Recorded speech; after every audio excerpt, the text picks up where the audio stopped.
All right, Yeah. we are live. It is Talking Preps. I don't know where my man Jonathan Grice is because I had him up right as soon as we came on the air. But I'm going to hit the button and we're going to get started.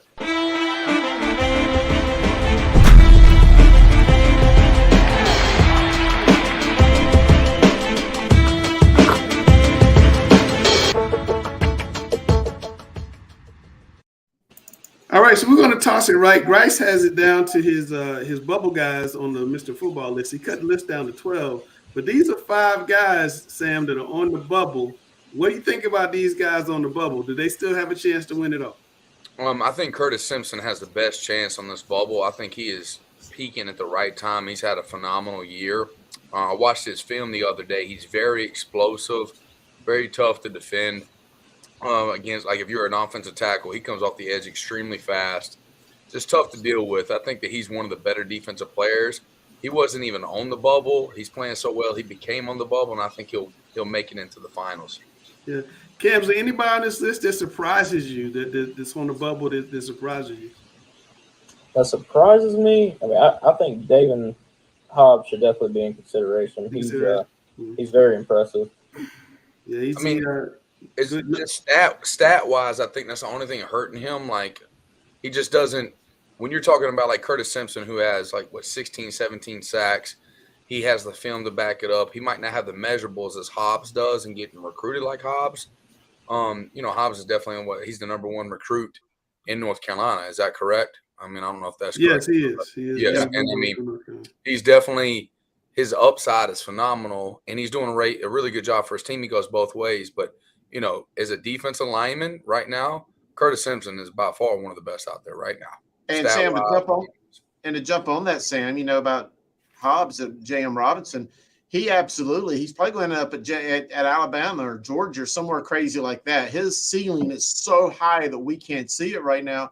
But for the Mr. Football topic, I mean, he going against the competition that he's going against, he's kind of at a hamstring spot where he's just playing defensive end.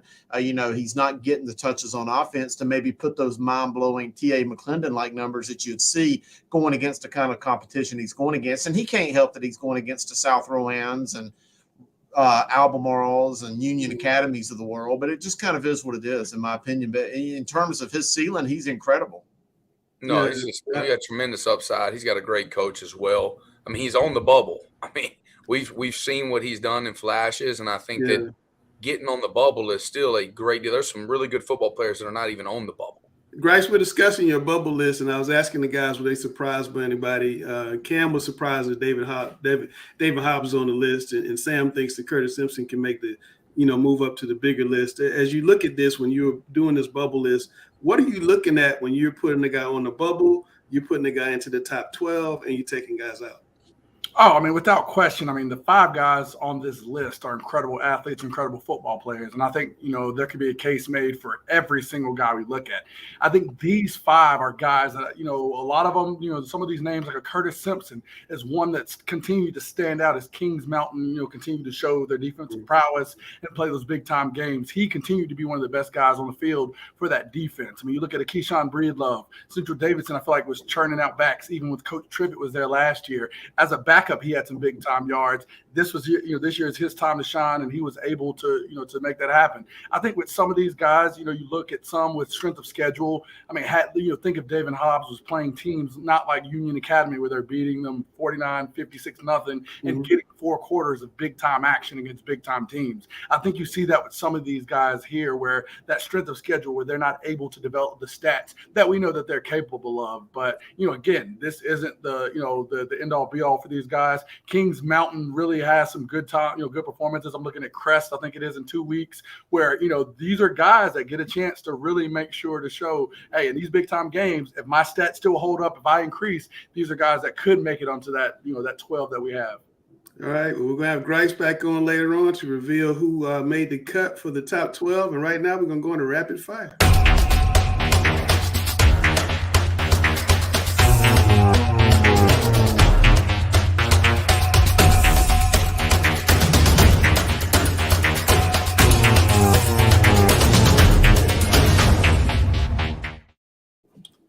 All right, South Carolina coaches' salaries. Gary, 33 coaches in South Carolina make six figures.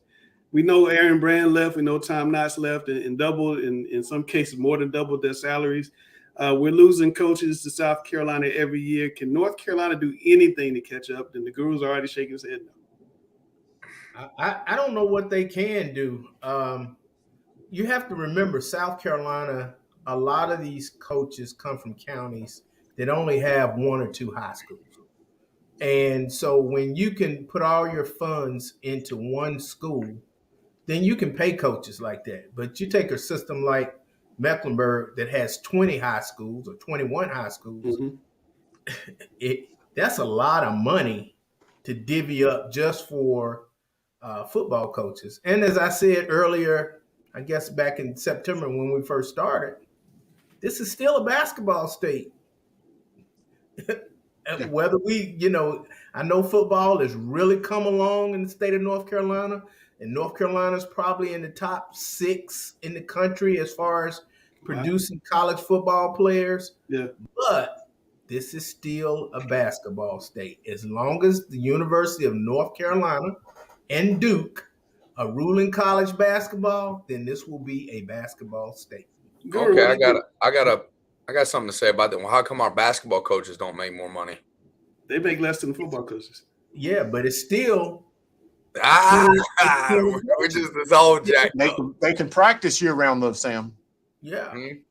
Guru, what is there anything North Carolina can do, because we have lost a humongous amount of great coaches? Mm-hmm.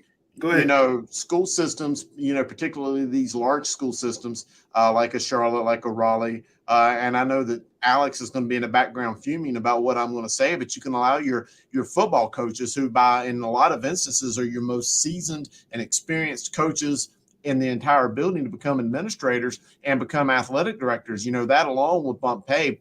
You look back to the 70s, 80s, 90s, when most of your head football coaches were the athletic director. Now, I know in this day and age, you got some coaches that just do not want that headache, and I get it and I understand it. So it's certainly a case-by-case basis, but that is some way that you could boost the pay. Now, I want to quote, I want an unnamed quote. I hate to say this. I hate to do this, but it is what it is. I had a principal who I used to work with here in North Carolina who became a very successful principal in South Carolina. It was a coach for a long time, been in athletics for about 30 years. Okay. About 60 years old today. And I asked him, I was like, you just moved from a North Carolina school to South Carolina. Why is it that South Carolina can pay their coaches more, or so much more successful at building big time programs than what we can do here across the border in North Carolina? And he quoted this, and I believe it because I've had other administrators tell me this. He said, because most school systems in South Carolina don't let something as little as education get in the way of building big time high school football programs. He said that he as a principal would be more chastised by his administration, by his superintendents, by not having a good football team, because they view football as a business, as a way to generate income for the school, then to pay for other things like education, extracurricular activities, maybe sports that don't draw money, your income producing sports. So use your football as that means, is that tool to provide for everything else in your building. I still think that a high school football coach, from a business standpoint, should be the second highest paid person inside a school building, under the principal, of course, because again, it's that principal. There's no other person in a building who is going to dictate attendance, morale, discipline, everything. Yeah, a football coach, he sets the tone for the entire school, the entire season. You go to a school and see a football season start off strong. That school is smooth sailing the rest of the year. And I think a lot of it can start with paying these men better. And Sam, to answer your question, head coaches are based on how many people they supervise. A head football coach supervises a whole lot more people than a head basketball coach. Yeah. That's what they're being paid for, is their supervision, not the fact that football is bigger than basketball. No, I'm just saying. I think they also.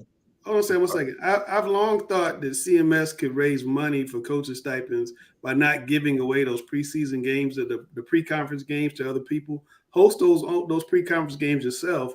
Put them in one of your stadiums, or in basketball, your gyms, and turn that money around towards coaches' stipends. I've always thought that, and nobody's ever done it, but I think that'd be a way. That's a great idea. To try to raise money. If you had a city championship basketball tournament in December, it would make goo gobs of money. If you had a couple pre-conference football double headers. It would raise gobs of money. I think that's a lot. Sam, my question to you before we got this topic. How hard is it to be a football coach in Charlotte? I'm going to use really small numbers. You're making $100 a year, and South Carolina comes and says, we're going to give you $200 a year. How hard is that to turn down? It's very hard to turn down sometimes. You have to make the impact. It's a family thing. So there's a lot of coaches I know that have already went to South Carolina. I mean, Jupiter Wilson, myself, I've been offered certain jobs that have to make sense to move your whole family. And we do it because we love certain kids. We grew up around North Carolina. I think what we should do as coaches, they consider, like in CMS, they consider what we do as a bonus. So it doesn't affect our teaching job whatsoever. It's not considered striking. What if we just became teachers for 1 year? If we all were teachers 1 year, we'd have to suck it up. And then, if you just think we're doing this for extracurricular activities, and when we go into a job interview, do you think they ask us a lot of education class questions, or they ask us football questions? Football. They consider it a bonus. And so if we all just stuck together for 1 year, we could change that agenda quickly, because you are responsible for cultures in school. We do a lot more things than just coaching football. I hate to say it, but we do get extremely underpaid, and we do it because they know that we love kids, and we'll keep doing it. Right. But if we all came together as coaches one day and just said, look, the hours that we put in, we make I think it's like 31 cents an hour for the hours that we put in. That's insane. Is that worth the time? And that's what hurts the whole deal. I just think that we'd have to rally together. They take advantage, like Sam says, they take advantage of our love for the game. Mm-hmm. Mm-hmm. All right, we'll leave it there. Gary, last week was probably the best week of the season, at least in Charlotte, maybe even the last couple seasons. What were the highlights for you? We had some phenomenal games. The highlights for me is the big, powerful schools, or so-called powerful schools in Charlotte, have terrible offenses. They have terrible offenses, and I'm going to just call it out like I see it. Uh-huh. Huff scored 1 touchdown against Chambers, no touchdowns against Mallard Creek. Mallard Creek scored no touchdowns against Huff, except defensive touchdowns. Chambers scored 1 touchdown against Huff. Now, these schools claim to be the powers, the top 5 in the state. Something's wrong with their offenses. Too many bubble screens. Okay. They are not good on offense. Now, they're good at running it up against lesser teams and making their point average look good. Mm-hmm. But when they play each other, their offenses are not good at all. I think Tommy Knott spoiled us all back in the 90s and early 2000s in defense. Chris, what highlight, and you want to piggyback off Gary, that's fine, but what kind of the only thing I want to say about what Gary just said, and I got to agree 100%. I've been saying this for years about my football coach and brethren out there.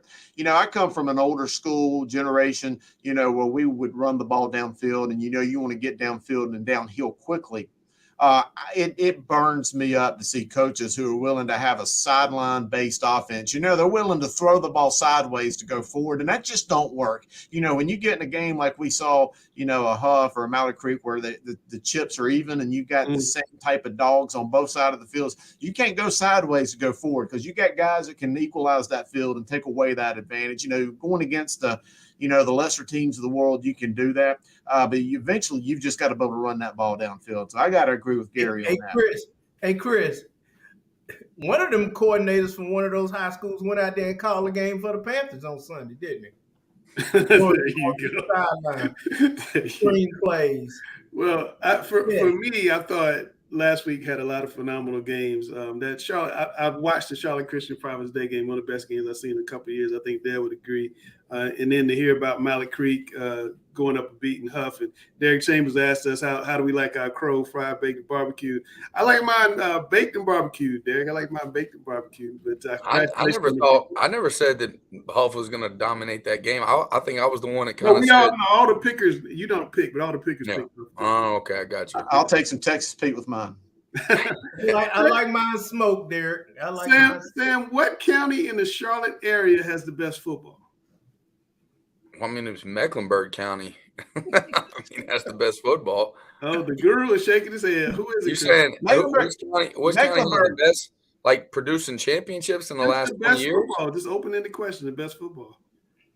Well, the most talented football is in Mecklenburg County. Yes. The most talent, far and away, bar none, is not even up for discussion. Mecklenburg County rules the roost. Best football right now, and it has changed hands every now and then. Cabarrus was big for a while, but there's no question. If we're going to call Cleveland County, Mecklenburg, or Charlotte area football, Cleveland County's got the best football, and it ain't even close. No, I agree, but I agree with that. Because they have traditional matchups that everybody attends, and the environment's really good. I think we do a poor job in Mecklenburg County to creating these environments. I thought we missed the ball this year, being able to be at West Charlotte, a new school. A lot of people would have showed up to see it, and we had ways that we could have worked it out, and we didn't.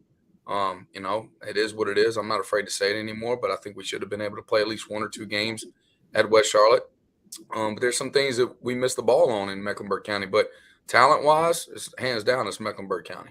And see, that's the misnomer. Talent and best don't mean the same thing. Yes. I mean, I got in trouble on TV a couple years ago for saying Mallard Creek had the best collection of talent in the state, but they didn't have the best team. And, you'd have thought that I had 3 years and horns sticking out of my head, but it was true. And I still say, CMS is the problem. The school systems have just gotten so big for each other, and equality is such a big word for them. They want everybody to be the same. If you'd start breaking up some of these big systems, kind of like you see in South Carolina, like with different districts, like you see in a York County or in Spartanburg County, for example, where you've got 2 or 3 different districts within a district or within a system, and allow them to be more community-based, I think you'd start to see a lot better football. And a lot better. I don't need to say football. I want to say extracurricular activities for every athlete, every kid in that school. Dale Ross has called for that for years, and I fought him at first. I actually agree with him now. I think CMS does need to chop it up. Too big. Columbia's Columbia's not even half our size. They're chopped up into multiple districts, and it works for them. All right, outside the region, I see my man Dalen signed on, so I'm going to get to him. Outside the region, which county has the best football? Outside of the Charlotte area, Gary, what county has the best football? Just like Chris just said, it's not Cleveland. Cleveland's in the Charlotte area. You said in the Charlotte area? Outside the Charlotte area. Which county? I guess this year it would be not for what county is Greensboro in? Greensboro, Guilford. Guilford County. Okay. I think Guilford is the best this year. Chris, you agree with that? Well, this year, no. I don't know. Maybe I don't know.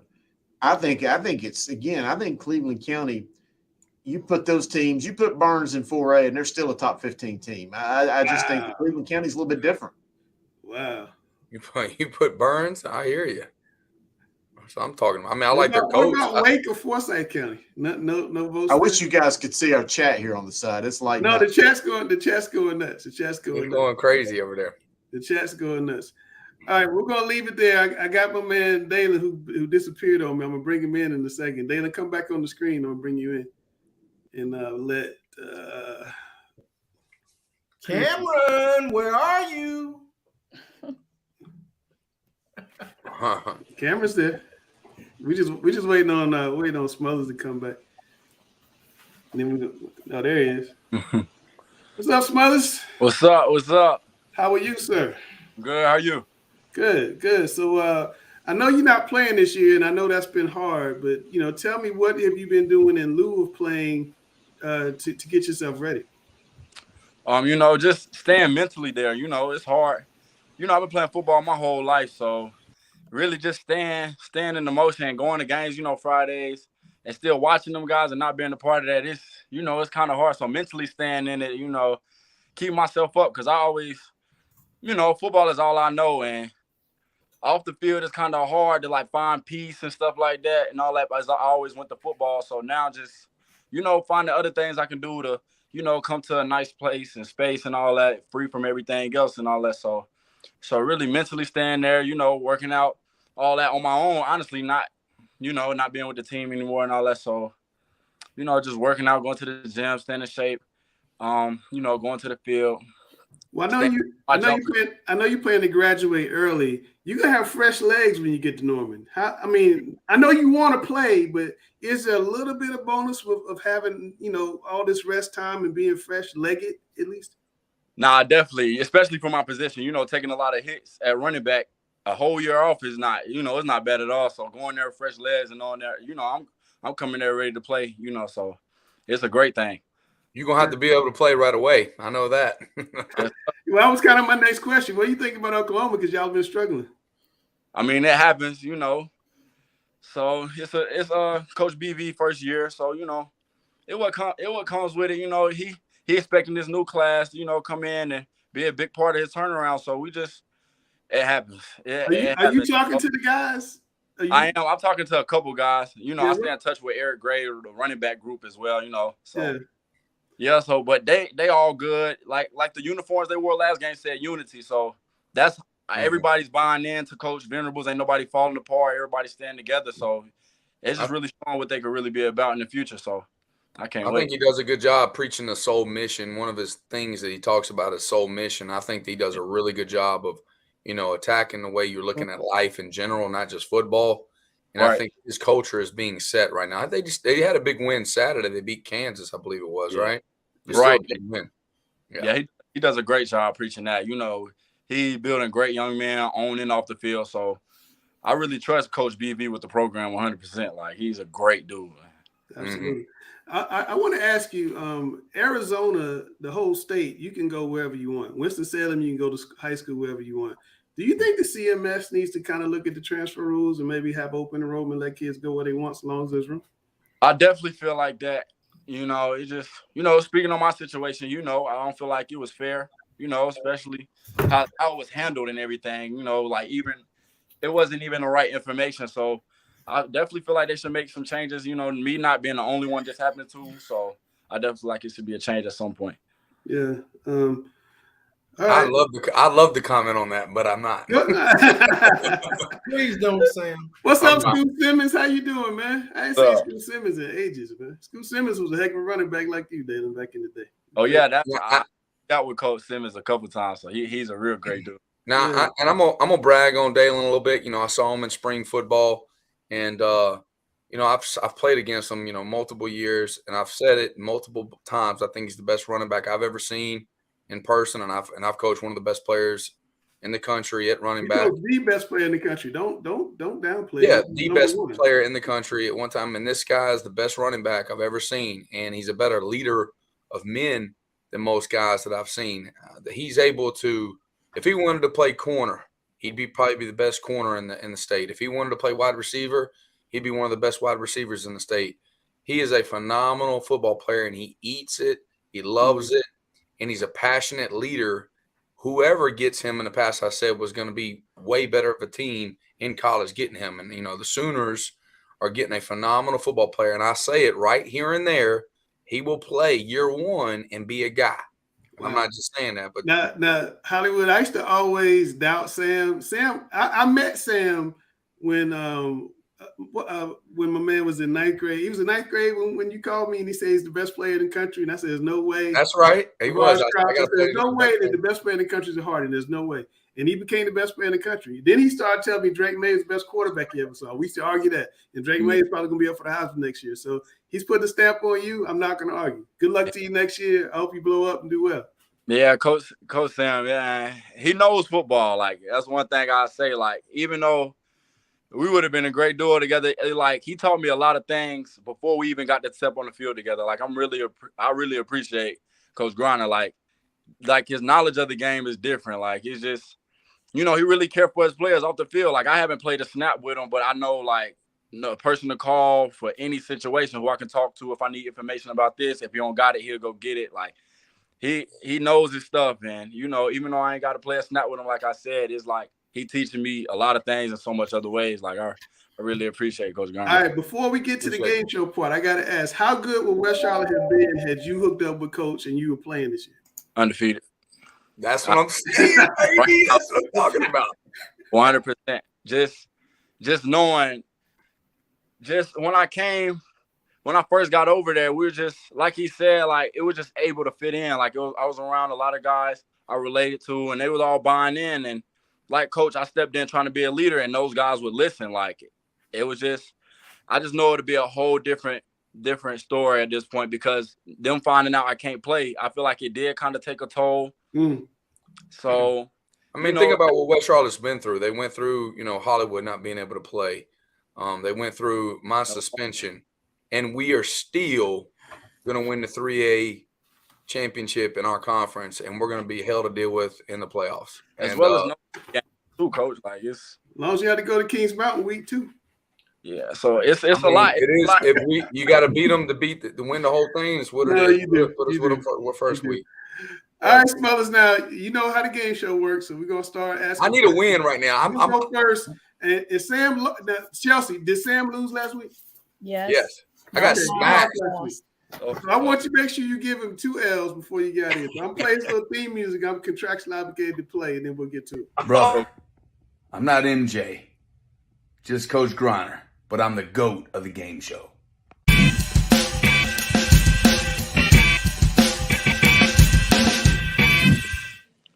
All right, Hollywood, you're going to go first and let Alex read the question, and then you answer, and then Sam answer, and we'll reverse. Go ahead, Okay. Alex. In 2000, Oklahoma won the BCS Orange Bowl. Who did the Sooners beat 13-2? A, Miami, B, Notre Dame, C, Ohio State, D, Florida State. So on you, Dalen, who you got? Oh, I'm gonna go with Ohio State. Ohio State. Samuel, what you got? I'm gonna go with Florida State as well. He guessed Ohio State. Oh, I'm going Florida State. You're going Florida State. Florida State is the right answer, so you're up 1-0. All right. Did you know that, or were you did you know that, or were you guessing? I knew it had to be an ACC team. So if Florida State's the Orange Bowl, they always pick someone from the ACC. So yeah. Somebody told me we need to put you on a clock and make you guys answer at the same time, so you can't do what you're going to try. I mean, I don't care what other people say. This is the lead. Whose face is on the game show. Tell them to come talk to that person. Chelsea. It's the #1 song on the Oh my gosh, are we doing this again? It's a music song, and it's sung by Sam Smith and Kim Petra. What's the name of this track? A, Unholy, B, Cuff It, C, Everywhere, or D, I'm Good, Blue. Samuel, what you got? I'm gonna say B, Cuff It. B, Cuff It. All right, what you got, Dalen? Oh, I'm gonna go see again everywhere. Everywhere. Nope. The answer is A, Unholy. So we are still Sam up 1-0. I can't even say that word. I didn't even want to say it, Coach Grant. I didn't want to say they don't know what we're doing. You can call it by the letter. I probably with 2 Christian guys on here. I probably shouldn't have come up with that question. Oh my gosh. You can just say the letter if you're not cool with it. Hey, tell Gary in the back to chill with that comment. What did he say? He said, I'm turning into Jordan with the Wizards. He said he was the GOAT. I mean, I know. Calm down, man. I'm in a slump right now, okay? Alex. I'm still winning this one right now. Right now. Alex. This pop superstar is rumored to have her first new song in years as an end credit song in the new Black Panther Wakanda Forever film. Who is she? A, Taylor Swift, B, Rihanna, C, Britney Spears, D, Adele. It is on you, Mr. Hollywood. I'm going with, you said in years? Yep. I say Taylor Swift.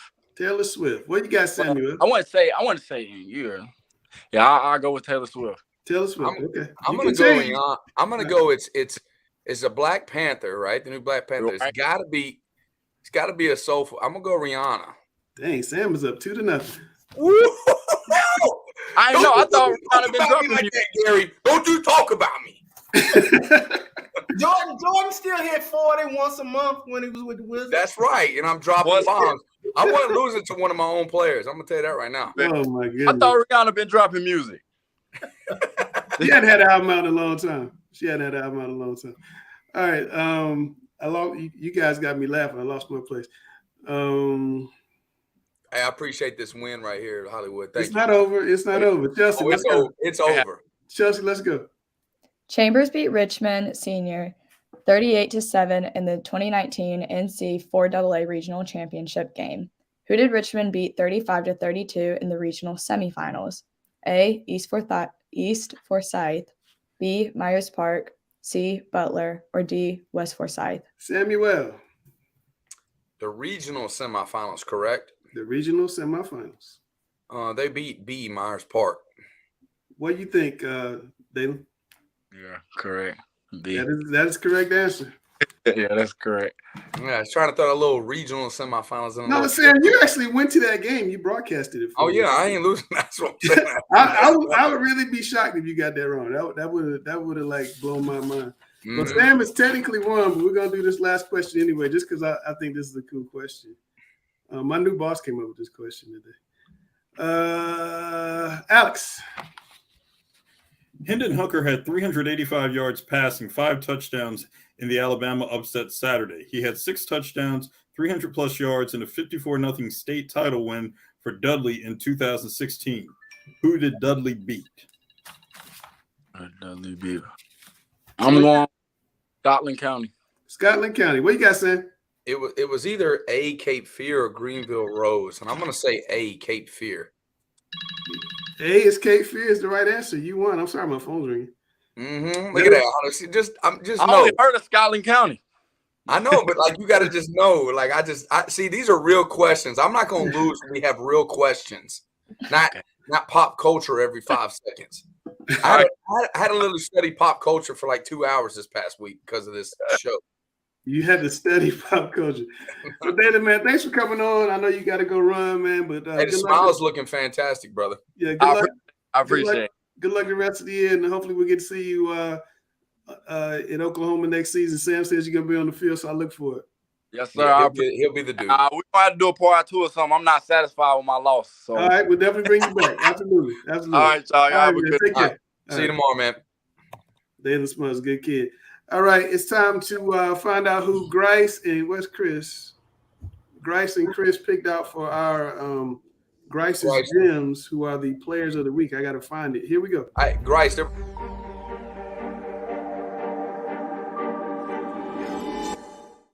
What's going on, guys? I know we're looking a little different. I'm the guru. I had to switch it up. I had to bring on Coach Griner with me for the Week 9 edition of Grice's Gems as we head into Week 10.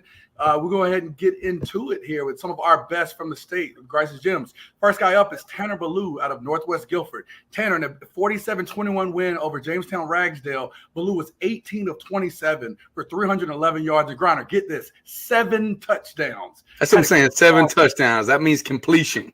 Had a QBR of 145.2. Griner, Coach Kevin Wallace has been sending me stuff every week. He's got some guys, they've been doing some big-time performances, Griner. Tell me what you see in this film. I see it right here. This guy is like a leader of men because rocket number 12, you better be like TB, Tom Brady. And man's throwing 7 touchdown passes. That's big time. That'll win a lot of games. You throw 7 touchdown passes. Oh, definitely. And again, Northwest Guilford's been streaking towards the end of this year. Coach is really believing in their side, and I can see why with Tanner Ballou in there. Next, we're going to head out to Fayetteville with Sincere Baines out of Jack Britt. Had a big-time performance out there, 298 yards rushing and 3 touchdowns. And again, he needed all those yards and all those touchdowns in a big 27-20 win over Cape Fear. Baines has been a guy that's streaking up, and somebody I told Langston we got to consider for Mr. Football. 1,360 yards and 16 touchdowns, good for 8th in North Carolina for rushing yards this year. Griner, what do you see in this big-time backs film? Man, looks like he runs the 400-yard dash, 400-meter dash. I mean, the boy can run. I mean, he's got almost 300 yards in this one game. Was a couple yards shy of the 300. Yeah. That's big time. You said he needed every bit of them to win this game, but the guy is dangerous when he gets in the open field. He actually has quick feet, as you can see right there. He can change direction. Kid's got it all. Jack Britt's got something right here. Oh, definitely. I know those coaches and Coach Grandetti, the offensive coordinator, is definitely excited with having him in the backfield. Next, we're going to go to Makai Carr out of Butler. Before we get into his highlights, we had an interview. Observer reporter Steve Lido caught up with him to discuss the game-winning play. I mean, we had to get a stop on defense. We got our stop, returned the kickoff. We went down, made a huge play. We scored off that in the red zone. After that, it all came down to firing off as a team. We made it work. So one way or another, we made it work, and I couldn't do it without all my teammates. You on that last pass, that was a crazy play. You said to me you were in the right place at the right time. That's pretty much it, isn't it? That's all I can explain. I was waiting for the ball. Now, I thought it was going to go out of bounds or anything, but it came straight to me. Took it. I had to. When you caught the ball after it was up in the air, you turned. You see it looked like a pretty much open feel for you at the end zone? I saw somebody taking a good angle, but he can't catch me. He can't catch me. So that's pretty much it. Oh my goodness, big time performance, Ground. Let me tell you about the rest of this. In what was probably one of the games of the year in CMS, Mekhi Carr scored 3 touchdowns in the final 9 minutes and 47 seconds as the Bulldogs rallied from a 19-0 deficit to beat Catholic 20-19. Again, they were down 19-0. He returned a kickoff back 68 yards for a touchdown, caught an 8-yard scoring pass that cut the lead to 19-14, and finally he caught a tip pass intended for her teammate DeQuandre Currents and ran 47 yards for that final score to put them up ahead. Those go-ahead points there. Griner, what do you see here? One of the most amazing games. This kid was a star in that game. Well, I love to see this on homecoming night. You know, the kid just refused to lose. You know, I'm a former Butler Bulldog myself, and this guy's got a spirit inside of him that it didn't matter what he was doing. If he was kickoff return, wide receiver, just competing. He was refused to lose and won a huge game versus a tough opponent in Charlotte Catholic. Oh, definitely. Again, Mekhi Carr, big-time game. You do that in one of the biggest games of the year to pin your team up front and send Coach Brian Hills on his birthday out with the win. Oh, I didn't know it was on his birthday. On his birthday. That was one of the best presents he could get. No doubt. Let's move forward. Let's stay in the Charlotte area. Trip Woody. Hey, Grinder, we get everybody. Special teams, that third side. Hey, kicked a 47-yard field goal with no time remaining. This was a walk-off kick, Grinder, to lift his team to a 38-37 win over Providence Day, which, of course, as we know, was ranked number 1 in the Observer's Sweet 16 regional poll. Christian 12 by 20 points twice in this game and didn't get a first down into the second quarter. But by the time they got to the end, hey, we know with the MJ fadeaway, Trip Woody was the guy to kick that right. Send them to the victory. Hey, Scotty, run the triangle. I mean, man, just boots it down the middle. What was it, over 40 yards, you said, right? Yeah, 47 yards. Yep. Man, that is unbelievable. In a game of this magnitude, I mean, playing the number 1 Sweet 16 opponent, to win this game on his leg, the Clydesdale horse leg. I mean, he needs a new nickname. I'm calling him Clydesdale for now. Again, it was a phenomenal performance. They needed that kick more than ever to put one of the biggest upsets. Let's move forward. So the last guy we've been raising the bar each week with guys that are getting the call. We've got Jordan Young here out of Monroe High School. Had a big-time 40-0 win over Parkwood. Let me tell you what Jordan did. Monroe intercepted 6 passes, big-time performance. But Young, again, you're a sophomore. You had 4 interceptions. I know you're in a game, you're thinking, all right, I did all right. Let's put this into perspective. The public school record in the state is 5, shared by 5 different players. So, Jordan, only as a sophomore, you're already the second most ever in one single game. Jordan, you're glad we got you here. You had to get the call for this all-time great performance. Can you talk about just how you felt, and did you realize, you know, where you were or what you were doing as you were getting these interceptions? At the time, I didn't know what the record was, but I kept it in the back of my head. I kept making plays. They kept trying me, so had to pick it off. Yeah, I don't know why they kept trying you, because even when you caught the ball, you look very dangerous and shifty. So you look spectacular, no doubt. You attacked the ball at the highest point as well. You know, extremely good athlete as a sophomore. That's huge. I mean, that's amazing, man. Jordan, like I said, we were proud of you again. So what was it going into this game? Did you feel like they were going to try you being a sophomore? Have you seen teams try you, though, this year? They all been trying me all year, but every single time they try me, it's been a pick like every other time. 90% of the time. I don't know why they keep trying me. Hey, my man gonna end up with 30 picks at the end of the year. Well, and I know, because again, I've played, like, have the fortune to coach against Monroe. I know you guys have all-time athletes. You guys have great guys that go on to play ball in college and in the pros. So again, you seem to be another guy in that long line. You know, we're glad to have you on, though, Jordan. Again, 4 interceptions. We had to give you a call. Big-time performance, Jordan. Any last words? You want to tell any quarterback that you have left on your schedule? Any last words for him? Oh, y'all quarterback, stop throwing my way. We're going to get a bad game for you. There you have it again. Yes, He is tied for second most in state history with 4 interceptions after that big time win against Parkwood. Jordan, we appreciate having you on. Keep balling. You do this again, I guarantee we're going to have you back on, Jordan. Thank you for having me. No problem. All right, guys, if you have a big-time performance and want to get on Grice's Gems, please reach out to me at Coach J. Grice on Twitter, at Langston Wirtz Jr. on Twitter, at Observer Preps. You know, we've got to get you guys on here. We're glad this thing is gaining steam. As we always talk about each week, hey, if you had a big-time performance and you're not sure yet of your final stats, reach out to us on Saturday and let us know what's going on. But as we always like to say, Griner, if you ball, you're going to get the call. All All right, Coach Grice, you did a great job playing the guru this week. I was out there up in the mountains looking at leaves, and man, you are and Langston says this every week about me, but I disagree. Since I'm in charge, I'm going to say it. Coach Grice, the number one voice in high school football. Nah, not close. I'm learning from you, but again, it's always fun. We got Griner on there. Hey, Griner's coming up the rankings too. Glad we got him on there. Smooth, Coach Griner. I'm a good Robin. I ain't a Batman yet on that stuff.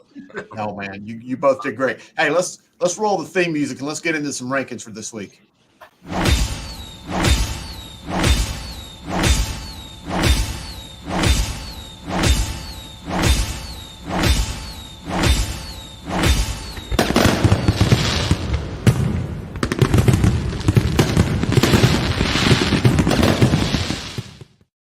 All right, rapid fire right here. We saw the countdown from 10 to 1. Let's look at them. We're going to start right here with 1A here for the Talking Preps North Carolina high school football rankings for the week. Not a lot of changes. You see Tarboro right there in the top. Coach Jeff Craddock and those Vikings have just seemingly cruised through here lately, especially with that big 50-14 victory over Riverside. Mount Airy right there, Eastern Randolph, extremely tough. Andrews, look at that three-way tie coming out of the Smoky Mountain Conference, a three-way battle right there. Andrews, Murphy, Robbinsville. We know how good Cutler Adams is. That's some great football up there. Thomasville's doing great things. Northampton County, Northmore's a team. They had that big come from behind victory over an exceptionally talented Burlington Cummings team Friday night, and Drone right there in the top 10. Any discussions from you guys? I'm excited to see Northmore out of Robbins, North Carolina. I mean, that's probably one of the historically great seasons for them this year. And I think they're going to keep it rolling in the playoffs. So excited to see them on the top 10. They must have a heavy senior class, Northmore. Actually, they've been really good for about 3-4 years in a row. They've had an exceptional run. Dorsett, one of the running backs, was Grice's gym a couple times, or one time last year. They had a really good run. I can't say enough good things about Northmore, though. We're going to move on to the 2A rankings, though. This is probably one of the most, if not the most competitive classifications, I think, in the state of North Carolina. It's about 20-25 teams deep and really solid football teams. Right there, we got Burns coming in at number 1, Monroe, Reidsville, East Surrey, Shelby. I think you can throw a blanket over about that top 7 or 8. Shelby, I still think, is the best team that might end up holding the hardware in December. Wallace Rose Hill. East Duplin had that big 77-21 victory over South Lenore Friday night. They are really well coached. Battle Holly's got that team looking right at the right direction. Coach Chris Cogdell and Chase, they are looking awfully strong. Clinton had that huge victory over St. Paul's. Maiden, there's about 6 or 7 teams that ain't even on the list that I think are strong football teams. So this 2A is where it's at. Oh, for sure. And Guru, I look at the Wallace Rose Hill team again. One loss, and they're at 6. That one loss to Leesville Road, a 4A team, again, a 4A power that we know. So seeing a one-loss team in 6th place right there, that was their one loss by 10 points. I think that's going to prove vital when it comes down to playoff time. I agree. Go ahead, Coach. Coach Devine, at Burns, I think he's one of the best coaches around in the surrounding areas. Worked with him in the Charlotte Bowl, the Queen City Bowl, and he's a phenomenal guy to be around. I think he does a great job, and it's no surprise that Burns is top of this 2A rankings this year. Yeah, no kidding. And, just looking at the 2A, there's some teams on the outside looking in. Salisbury, Forest Hills, Princeton, J.M. Robinson, Bunker Hill. I got a lot of respect for Bunker Hill after that game against Maiden. That's some really strong football. Northeastern, Holmes, James Keenan, Hertford County, West Craven with that big victory over Green Central. Again, I'm looking at my list right here, and you can go all the way down to who I've got at 27th, Pine Lake Prep at 8-0. There's a lot of really good football teams in 2A. No doubt. Agreed. All right, man, let's move on to 3A. Again, great football there as well. Kings Mountain right there, number 1. Southern Nash, I'm still real high on that team at Southern Nash. 71st right there, South Point, Havelock. Greenville Rose, even with that huge loss to Newbern, I just think that Rose is an exceptionally strong team. Crest, Eastern Alamance, East Lincoln. Again, we could go 15 more teams deep into 3A and have some exceptionally quality teams. I'd like to know what Dale Ross thinks is going to end up outside. If Kings Mountain doesn't make it to the 3A state championship, who does out of the West?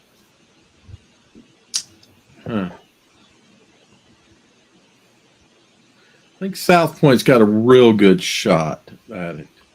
I was highly impressed with them in that Kings Mountain game. They're a great program. I think they're one of the best, no doubt. Yeah, they got to find some, do a little more passing and like they did at the end of that Kings Mountain game. But yeah, the Kings Mountain, Sam, is they're solid. They're as solid as these 4A teams I've been watching. Yeah, their defense is legit too, like the top 4A teams, so they can compete with anybody. What do you think, Alex? I'm going to go with South Point or East Lincoln. I think the trick in these situations, as we talk about all the time, is we have to see what the brackets look like. I think we all can agree that just straight up on paper, Kings Mountain is as good as it gets. Mm-hmm. But if it's not going to be Kings Mountain, let's see what the brackets look like, and then we have the possibility of, we all know that there are teams who win championships where some things happen in other parts of the bracket that open it up. So it's a brutal bracket. Too many variables there. But if not Kings Mountain, I like what South Point, even though we know that they need to pass a little more, and East Lincoln bring to the table. Yeah, Guru, Alex, let me say one thing. Sam, I think, like Alex just said, a lot's going to depend on the bracket for you. Mm-hmm. It's a tough. This might be the toughest. Top 25, 30. This might Grice thinks that too. He thinks this is the toughest division to figure out outside of like Kings Mountain. He thinks this is just up in the air. Agreed. Well, I think you just have so many people play each other in that top 3A bracket. I mean, you look at Kings Mountain, South Point, got Crest coming next week. I mean, all these teams, I feel like, even though 4A is the fight club, 3A is like the neighborhood. Like everybody's playing each other, I feel like. And even on the east side, you get Dudley in there, throwing them in there with some teams. JH Rose is out there playing some quality competition. They had New Bern the other week of 4A Power. So it's like the neighborhood, if we call 4A the fight club, I guess. Yeah. I agree, and I'm going to agree with Alex, too, about East Lincoln and South Point, but I'm still going to say Crest is kind of that dark horse sitting out there. I've looked at a lot of film this week of Coach Jim Sosby and that Crest team, and they are a team that I have seen massive improvement from week 1 to week 8.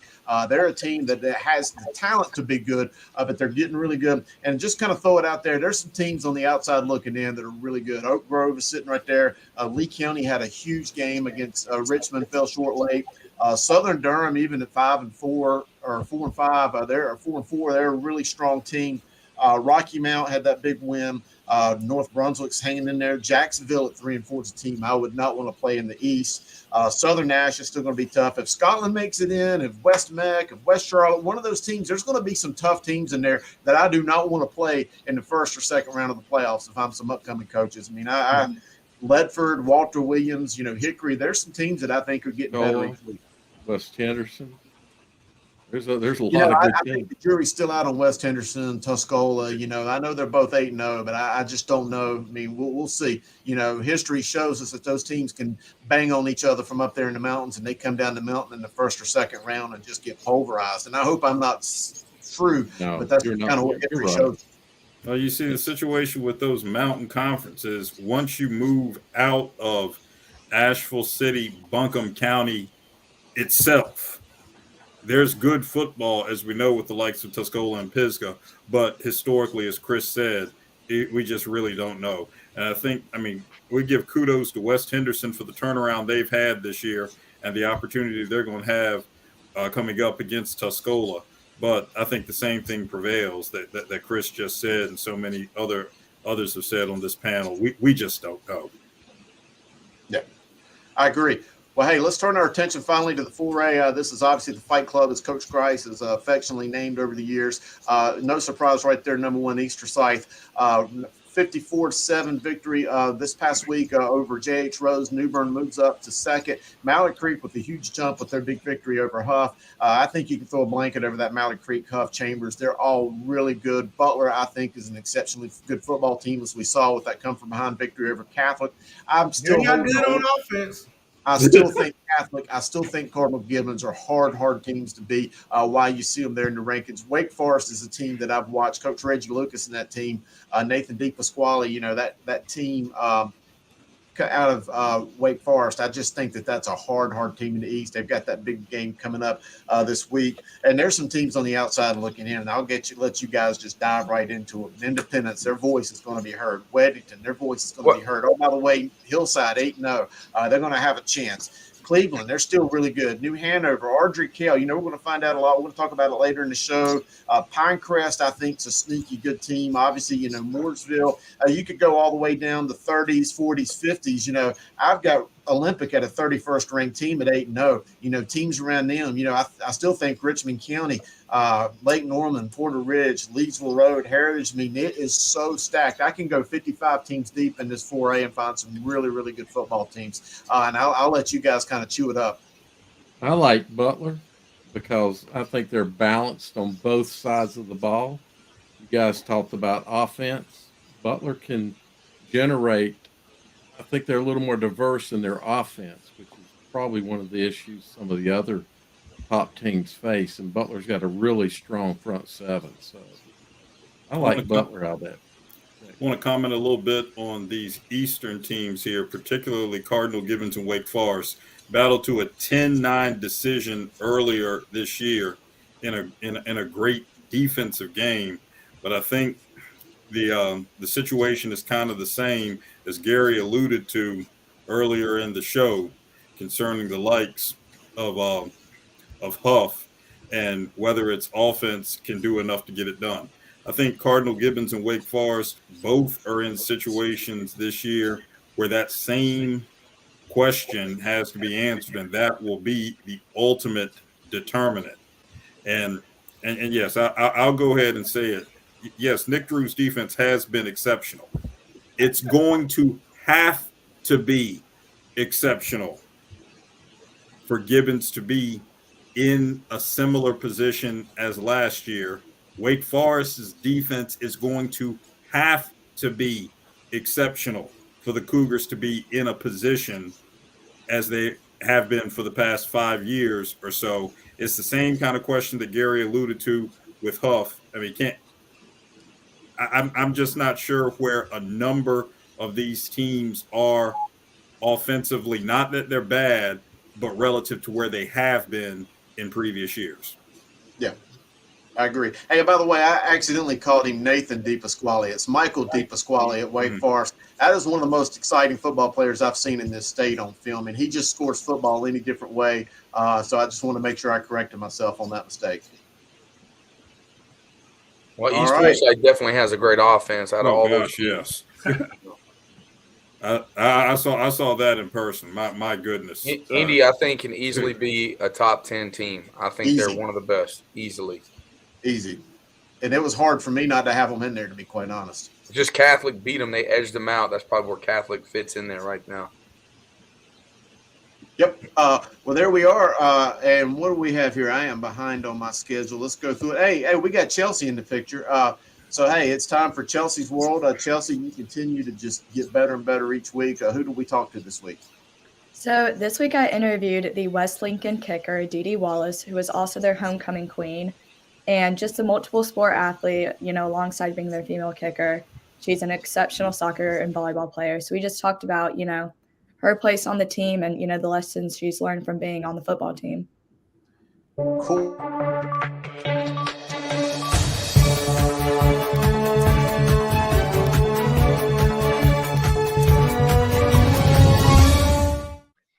So this week for Chelsea's World, I'm introducing West Lincoln football kicker, Dee Wallace. So Dee, can you get us started and kind of tell us how you found your spot on the football team? Did you have any background in football? So I started off by asking a friend. She was actually the first football kicker at West Lincoln. Her name is Trista Primer. She played for 2 years, and then she graduated last year. So I decided, I was like, okay, well, I'll, try out for the football team since I play soccer and, see how it goes. So can you also tell us, just about the bond you felt being on the team with the coaches, with the other players, what's it like? Yeah, I have a great team. They're so supportive and we are all really close actually. And the coaches are absolutely accepting with everything. They support me also. We're all very close. I actually didn't expect it to be like that. It's awesome. Like the bond is just great, and I was not expecting it. For sure. I love that. And I know you mentioned soccer and you texted me that you had a volleyball tournament tomorrow. Yes, I So did. you're a multi-sport athlete. Kind of tell us the balance between football, soccer, volleyball. What's the difference between all of them? It is definitely very difficult doing all that. I wasn't able to attend football practice much with volleyball, but the season is coming to an end now, so I will will be able to attend more football practice and get to experience a lot more than I have, I guess. For sure. And can you tell us some of the lessons you've kind of taken away, being a kicker on this team? Lessons. I would say that if you have a passion, you should just go for it and never let anyone bring you down. And just because you're a girl doesn't mean you can't succeed in a male-dominated sport. Absolutely. And continuing from that, what's your favorite memory this season so far? Well, I actually have two. One would be winning homecoming queen in my football uniform, but my recent favorite one is scoring my first field goal. That was pretty exciting. I would say everybody was really hyped up, and my family was there to see it. It's just a great moment that I won't ever forget. Absolutely. Both are so awesome. Well, thank you so much for hopping on. Best of luck the rest of the season, and you're so inspiring, Dee Dee. Thank you. All right, Chelsea, great work. Hey, has Sanderson had their homecoming yet this season? We did. We had it last week against Enloe. We won. And were you the queen?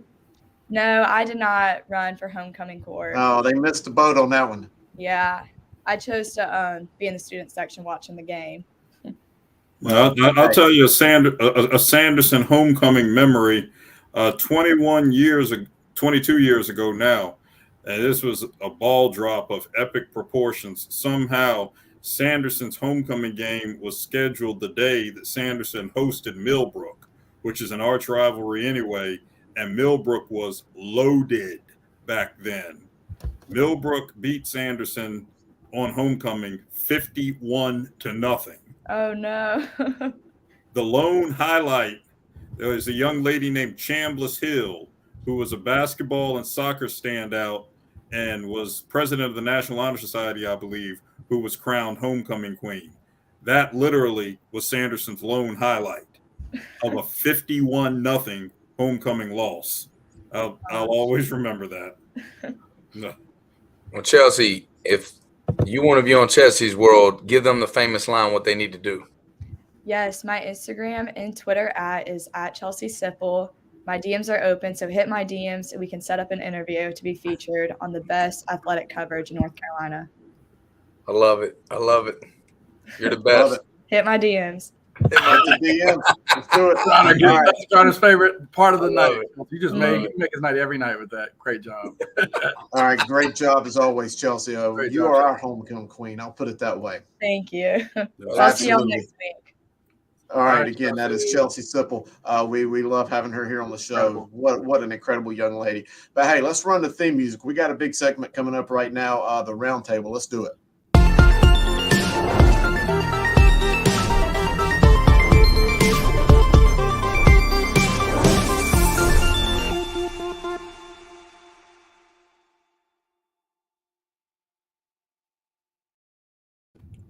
All right, gentlemen, here we are for the round table here talking preps. It's a Tuesday night, so let's go ahead and attack these topics.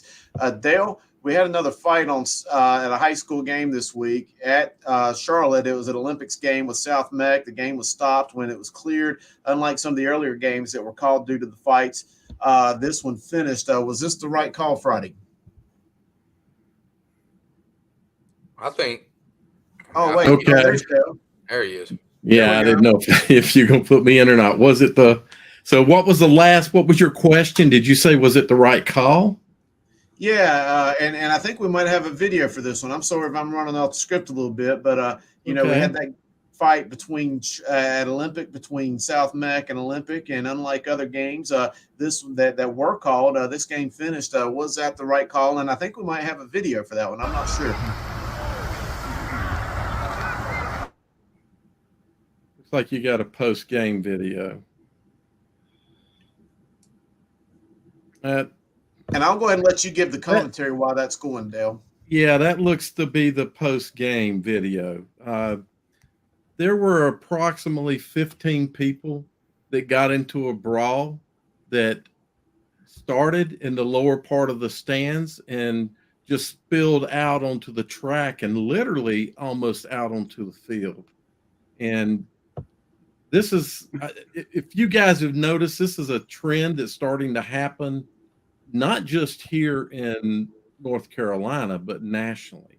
We're seeing more fights occur in the stands, and this is a highly concerning thing. Of course, I have strong ties to Olympic, and I hate to see events like this occur. I recall attending 2 Garinger games where we had shootings out in the parking lots, but this kind of violence is, we've got to find a way to control it. I think CMS is looking to increase security. I think we need to take our police force and actually make them protect and serve, and not just worry about paying off-duty cops, but maybe start putting more police in the stands, because unfortunately, I think this is a situation that's going to continue to grow. When you have a situation like that, they evacuated the stadium with everybody except for the teams. Before I get to Kim and Grice's response, Alex, you're a school administrator. What do you feel on this?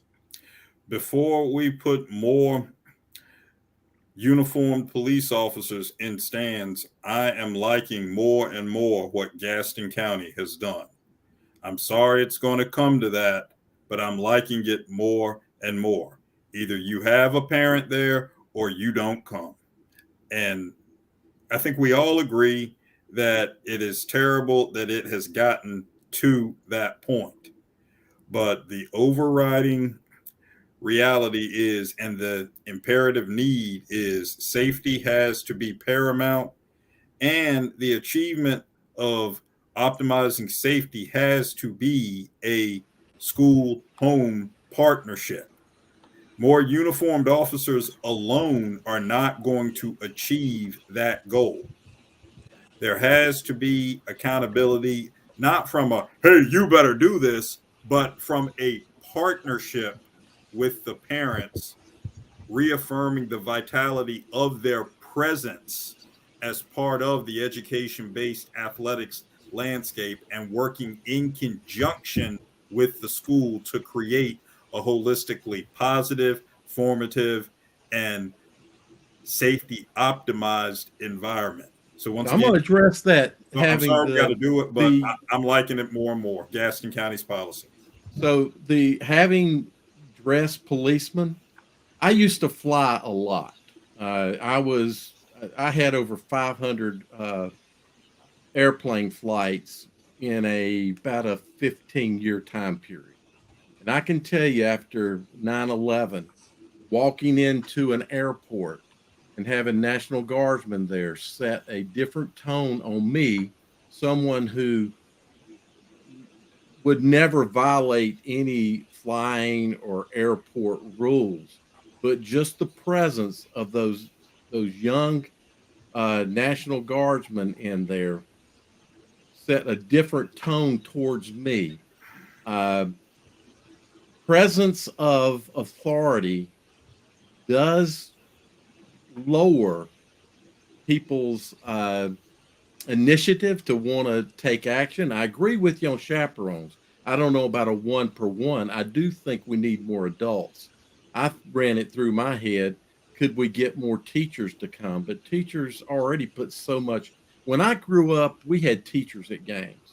Teachers love coming to games. So you saw teachers all over the place. We need more adults in the stands without question. Some way we need to find a way to get more adults as well to help chaperone those groups of. Yeah, I agree with you, Dale. Hey, Cam, you go to a lot of games. What do you think on this? Yeah, I definitely think there needs to be more of an adult presence, especially in the stands. Because I'm in the press box usually or on the field, but I see a lot of kids in the lower levels of the stands, especially. And from what Dale described, this fight broke out in the lower levels of the stands, and kind of went on the field after that.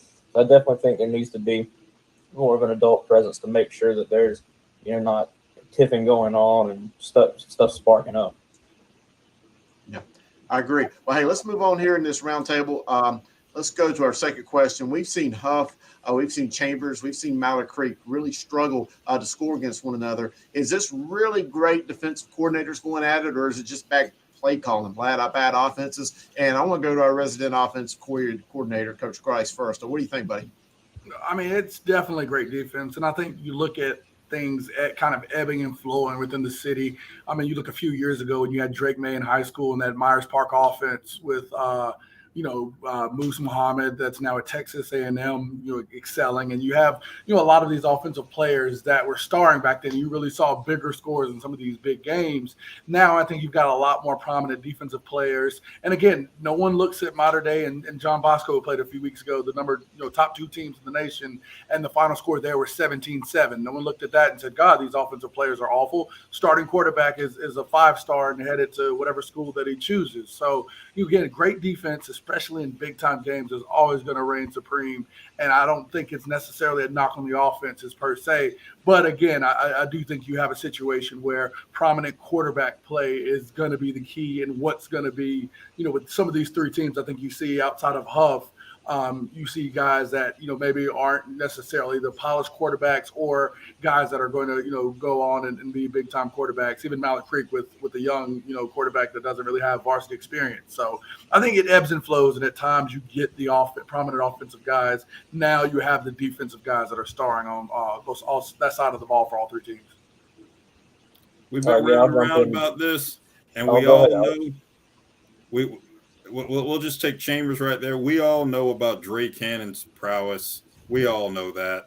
So let's just, along the lines of what Coach Grice said, first off, everyone cannot have Jonathan Grice as their offensive coordinator. So is your offense going to be great week in and week out? Well, if the Grice is right, you're in business. But the Grice can only be at one school. So congratulations, Cox Mill. But above and beyond that, and I've always been a champion of this, let's acknowledge that there are gentlemen on the defensive side of the ball who know what they're doing. It's part of a bigger issue in all of sports. Why do we always want to focus on when something happens? Oh gosh, what went wrong for this team? Wait a minute. How about what insert name defense in this case, whether we're talking Dre Cannon, whether we're talking Chachi Sullivan, how about what they did well? Why don't we want to talk about it like that? Yeah. Hey, Kim, you had a quick thought. What is it? I'm going to go ahead and give Mallard Creek, the credit they deserve, because they seem to be kind of perturbed last week. But their defense is legit, holding Huff to just 3 field goals. I think it's a little mixture of both. Some bad offense at times, but, a lot of great defense. Those 3 teams right there, other than Kings Mountain, I think they're the top 3. I would have maybe Mallard Creek, then say Huff, Kings Mountain, then Chambers. Those defenses, they're really good. And no discredit to Nick Drew. Cardinal Gibbons has a great defense as well. I just think the offense can at times lack when you have good defense. So for a defensive-minded person like Alex, it could be great defense, but for offensive-minded guys like myself and like Grice, it could be bad offense. I think it's subjective. Yep, certainly. Hey, Dale, I'm going to save this last question for you. Kind of like myself, you've got well over 20 years of experience in coaching and football, so I feel like you're the most qualified that I want to ask this question to. How long should high school coaches be given to succeed in a new school? That's one relative to the principal and what the principal's goals are for the coach, because I'm one of the people that believes that there's more to a coach than winning a state championship. But if we look at it just in the purity of W's and L's, I think 3 years. That gives you 1 year of students that you can kind of show if you can change their mentality, and I'm talking about your freshmen that you have, and then it gives you 3 years, excuse me, thus ultimately a class of your fingerprint on the players. So 3 years, I believe, in most situations, if there's nothing ethical or highly irregular about the coach. But I do believe we have to give high consideration to what the coaches do beyond the W's and L's. And I know some principals do. Thus, 6 and 5 coach, 3 years is going to keep his job. Yeah, An great. 0 and 10 coach, probably not. Yep, great insight, Dale. I knew you'd knock it out of the park. I continue to say they're teachers first, coaches second. So you always want to keep that in mind with education-based athletics. But hey, we got to get on. We're heavy tonight, so we're going to go to Alex's Big Ten game. So let's roll that intro.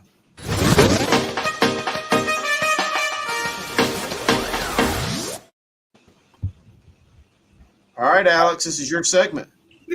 All right. So we got 10 games going this week. A good slate of games in terms of implications. The Wake Forest at Roseville and Ardrey Kell at Olympics. Wake Forest or Roseville, big game in the East. Ardrey Kell, Olympic, big game in the West. So we'll touch on those a little later. Other than that, Apex at Holly Springs, great note there. Apex looking for its first state playoff berth since 2014. Great opportunity there. East Forsyth in a position to clinch a conference championship versus its intra-Kernersville rival in Glenn. Grimsley and Page, that's old Greensboro right there, always with two competitive teams. We know what the deal is there. I'll come back to Harrells and Ravenscroft in a second. Pinecrest and Hope County. People might not realize Pinecrest still is looking for its first ever conference championship in football. Now, of course, we evaluate that fairly, and that Pinecrest has spent so much of its history in conferences with Richmond and Scotland. So enough said there. But Pinecrest is in a position to win at Hope County. That'll clinch the 4A portion of the Sandhills 3A, 4A conference, and then a game against Union Pines the following week, which could complete an undefeated season and a first conference championship for Pinecrest. So some history there. Robbinsville and Andrews, that Smoky Mountain Conference. I mean, always great. Andrews is in that mix with Robbinsville and Swain and Murphy this year, trying to stake their claim into that great triumvirate and make it a quartet. Smithfield, Selma, rejuvenated program, rejuvenated tradition there in the 3A ranks in Johnston County, down the road from Cleveland, still undefeated with an opportunity to clinch a conference championship there. And Wallace Rose Hill and East Duplin, that's old Duplin County football right there, championship program and championship program. It's always going to be a battle in Beulahville there. All right, so I'll come back around and conclude this Harrells Christian at Ravenscroft game, significant that we're seeing a piece of history. Ravenscroft coach Ned Gannett, who is the longest tenured North Carolina high school football head coach ever in terms of continuous service as a head coach at one school. He will retire at the conclusion of this season. This is his last home game at Ravenscroft. So a little bit of history right there. 42 years. How have your messages to football student athletes evolved? Well, I don't think, Alex, the message has ever changed. You know, I'm a pretty bipartisan of fundamentalist background and doing things the right way. And that means on and off the field. I think one of my biggest things is trying to arm these young men with the necessary tools to go on to life, to make sure they're responsive to the commitment of the process of the programs, that they're punctual, that they're respectful, and that they try to do their best. And, you know, sports come and go. One day everybody hangs up their cleats and move on. So I think throughout the decades, I've always tried to be very consistent. You know, I've coached them hard. I try to get them to play the best they can, play the best they can. Try to encourage them, support them at the end of the day. And then I hope as we move into the next decade that I see my grandson hopefully get coached by somebody similar to myself that imparts upon him the necessary tools to continue to have a great experience athletically, academically, and in life. It seems that your zeal and fervor for teaching the game is as strong as ever, even as strong as when you began in 1981. Well, I hope commitment, dedication to the situation, whether it be your family, whether it be the business you're involved in or athletic team. And I've always been very hands-on, whether demonstrating running routes, demonstrating blocking techniques, working with quarterbacks, and to this day I still am. I've probably never coached as hard as I have the last 4 or 5 years, trying to continue to make our team competitive and stay traditionally part of the program from that standpoint. So, that's, I'm not one that stands on the sideline. I want to be involved, whether it be working with the linemen on the sled, working with receivers on the perimeter, working with defensive backs. I can't quite demonstrate like I used to, which I used to do a lot, but I try to make sure that there's a respect among our kids, that my staff and I have a really clear idea what we want to get accomplished, that we want to prepare them and be ready for every day of practice and, of course, every Friday night.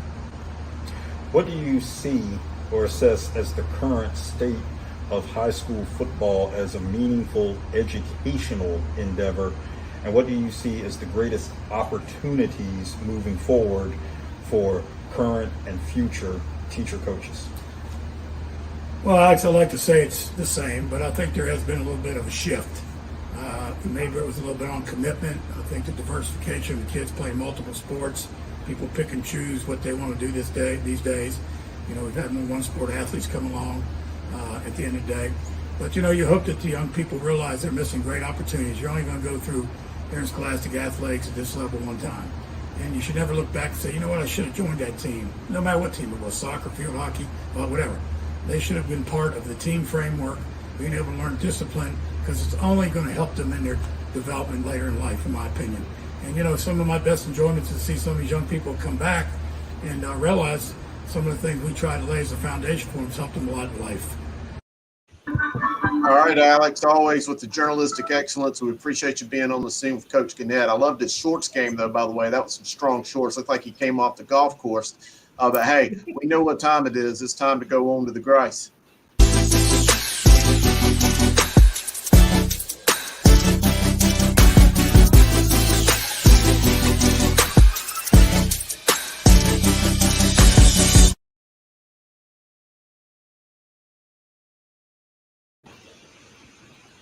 All right. Again, this first game, our Eastern game of the week is Wake Forest at Rolesville.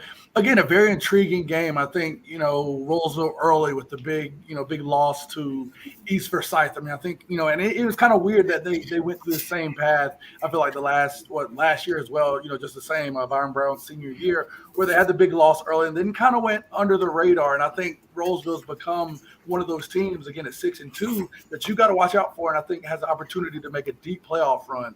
And we talk a lot about Wake Forest and their success. I think Coach Reggie Lucas has them in the right place.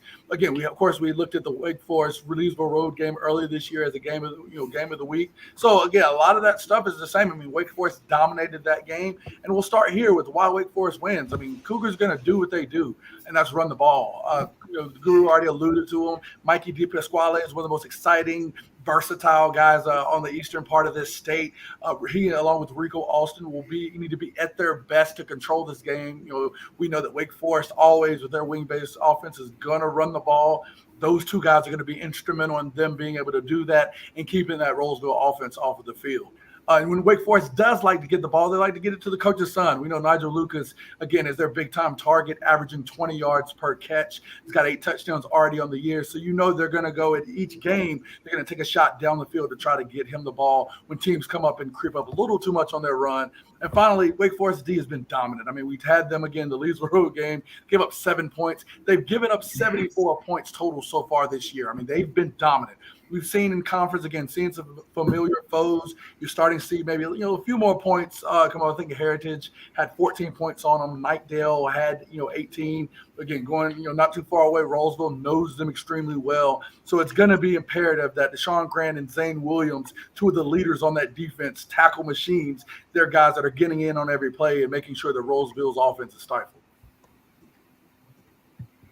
All right, let's flip it again. We talked Roseville. I think they got a great shot here as Langston puts that up. We've talked about them a lot again in the spring COVID year. Their big time season in which Byron Brown led them to the 4AA state championship game. Roseville's to win here. QB Braden Atkins has got to step up and channel his inner Byron Brown. Again, this is the sophomore, the heir apparent, the quarterback that's been designed or been placed to replace Byron Brown and his excellent performance. Braden's got to keep up that stellar play. I mean, he's been a quarterback that's let them put up some big time numbers as the seasons got on. And watching his film, you can really see him getting comfortable with that offense. Leading into point 2 here, the reason why he's getting comfortable is he's continuing to allow for his stars around him to shine. We know about Noah Rogers. I think we've said everything we could about this big play receiver, one of the best receivers in this country. Again, he's got to be a guy they target and get the ball to. A game like this, Wake Forest is well aware of him, but he, along with Tamarcus Cooley, 2 big-time Power 5 commits, key players, they're guys that have got to get the ball in big-time places. Isaiah Jones on the ground has got to also be instrumental too. You got to keep that ball on the ground. You've got to, prevent Wake Forest from sitting back and really, if they're dictating or watching with Noah and Tamarcus, Isaiah's got to have some big plays to that ground game. And finally, we've got to talk about it. I think, with both of our games of the week, it's key. Go back and look. 5 out of the last 6 games that Wake Forest and Roseville played, Wake Forest has been successful. The one time Roseville has flipped it and Roseville was able to be successful, they went to a state championship. So this game is key to me. I think it's very instrumental in dictating what type of team Roseville is. Are they the team of the last few weeks that we've seen get stronger, play better, and really dominate? Or are they that team that show that they've got a long way to go to be state championship ready? This one's going to be a very interesting game, and I think it's going to be one that's going to show us and really place where Roseville is, I think, along with these 4A East grades. All right, let's flip the script and let's look at these big-time Western games. Western game of the week is R.G. Kellett Olympic. This pretty much, I'd say, is the conference championship in the SoMet Conference. I think, again, both of these teams really haven't had a major or big-time schedule bump as far as playing some top teams. This really is one of the bigger games that they've had all year. So we'll start on the Olympic side. If we start with looking at Olympic, Elijah Holmes, QB's got to continue his stellar season. I think he's been one of the best QBs that not a lot of people have talked about. I mean, some of it has been strength of schedule, but truly he has been exceptional this year. He's around 2,000 yards and 17 touchdowns already this year, and we know there are multiple games where he didn't see all 4 quarters. So even with that, he's been extremely efficient and played really well. He's got to continue to do that by getting the ball downfield to Sterling Green and sophomore D'Angelo Hall, who's starting to attract some Power 5 interest. So they've got some guys, and QB, Elijah Holmes has got to continue to play stellar, even against R.J. Kell this week. They've got to get Trojan's got to get big plays out of their defense. Defensive coordinator Darren Hart preaches a physical style of defense, and they really breathe that. And I mean, you look at Solomon Ford, one of the young DBs, leading the team with 5 interceptions. We know Archer Kell's going to take their shots down the field, and when I get there, I think they're going to target him, but they might be a fool to do so. Again, he's a younger kid that you look at on the scouting report is maybe somebody you could take advantage of. I think he's been dealing with that, and I think he's been coming out on the better end. Also, you look at Jaron Tosi, one of those guys in the box for Archer Kell, trying to get that ground game going. He, along with that Trojans defensive line, is going to be instrumental in making sure that they stop Archer Kell and whatever they do on the offensive side. And finally, again, as we talked about with the Wake Forest-Rolesville game, go back and look at the history here with Olympic. I mean, I jokingly call, Archer Kell, they're the kings of this new look Summit Conference. Olympic has lost 5 out of the last 6 to Archer Kell. They've got to turn this tide. And honestly, this game is really going to, for putting them in a better seed with the playoffs because of their softer schedule, because I think they have one of these easiest schedules within 4A. They need this conference champion and the placement that it brings within the playoffs in order to make a deep run if they want to prove that they are a good team despite their schedule. All right, Dale. Well, first, let's go to AK. I'm sorry. I'm getting ahead of myself. Yep, no problem. So again, Archer Kell here, if Archer Kell is to win, the defense has to continue their excellent play this year. We talked about Wake Forest and their stingy defense. Archer Kell the same. They've only given up 65 points, most of that in one game to Weddington. Big play guys, Kyler Watson, Xavier Squillen. They've got a really good looking defense. I watched some of their game against Providence early with Luke. They did a great job of controlling him and not allowing him to things that he's been able to do so far this year. They've got to do this against a great Olympic offense and really stifle QB Elijah Holmes and really keep him running for his life the entire game if they want to be successful. You look at their balanced offense has got to put up some big time points. I mean, we talk about Brooks Stankovic. I mean, he's a guy that's, I think he had an ACL injury in the COVID year, so he hasn't really been able to break out. But he's a phenomenal athlete and one that's, really a big time guy if he's able to get the ball in his hands. And also Jalen Toy Ellis. Those two guys at receiver, you got to make sure your DBs are ready. So we talked about it from the Olympic end of making sure those DBs are ready to play. These are going to be the guys that they're going to target to make sure that, they're able to make some big plays.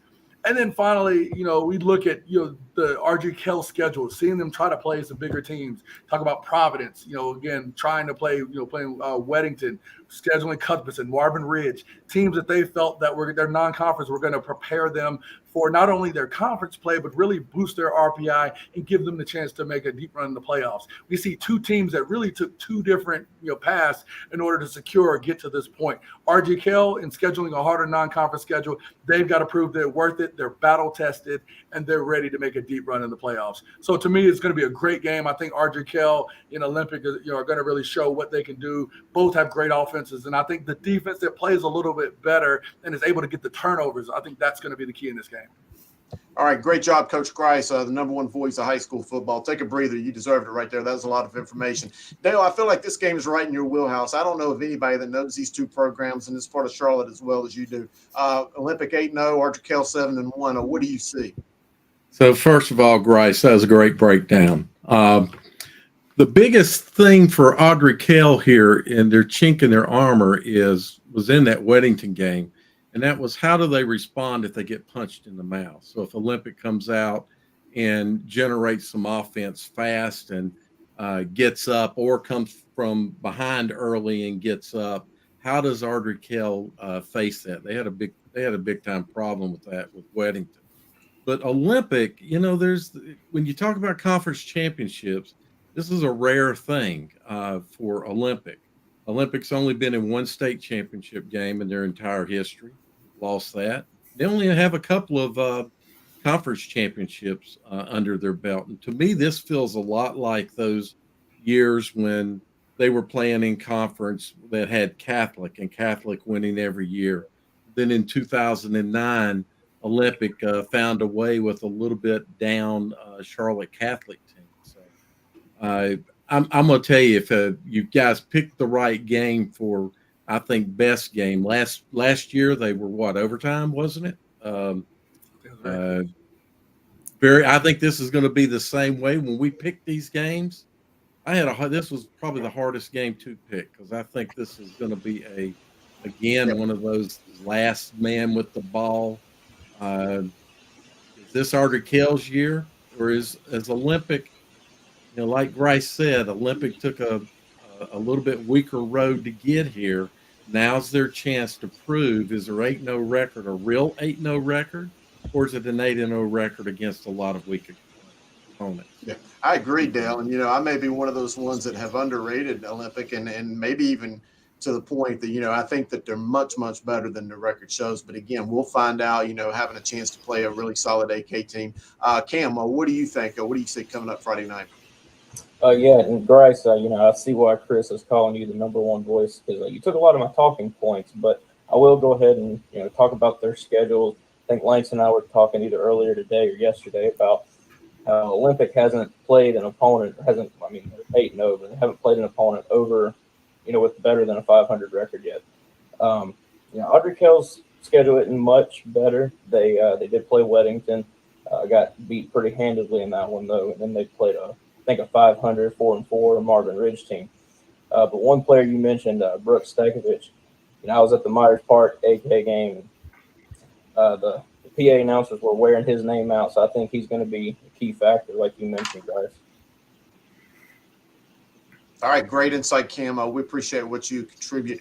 Great job. Hey, anybody else want to dig in on this AK Olympic game? Going once, going twice? All right, so, hey, Sam, I'm coming to you. I want to find out who our frontline warrior is this week, so why don't you tell us about it? Well, we chose, even though they're coming off 2 losses in a row, I've watched the games. The Lake Norman tackle, Ethan Calloway, Coach O, Coach Fitz are, got great things to say about this guy. He's one of the biggest recruits up and coming. He's been all over the place on different visits each weekend, and I'd like to see, what Ethan's got to say. Another edition of Frontline Warrior. Super excited about a great guy that you've played against, Grice. Tell me a little bit about Ethan Callaway. I mean, I think he's a guy that, when you look at that offensive line, it's a guy that you had to, be aware of. I mean, our defensive coordinator, Jamel Bird, was aware of him. Whatever you're doing, you got to make sure they're going to run behind him if they need some hard yards. And he's one of the best guys, I think, in this city, in this state, in this area. And I was glad to at least see him compete at a high level. Ethan, what do you think about playing against Cox Mill? They're pretty good, aren't they? Yeah, they were definitely one of the hardest teams we went against, but I mean, you're going to have games like that. The scoreboard definitely matters, but I think you just got to go out there and perform to the best of your ability. Well, I think you guys are built around an offense where it's about ball control and taking care of the football. When you have a lot of fumbles, it's going to have a hard time overcoming that.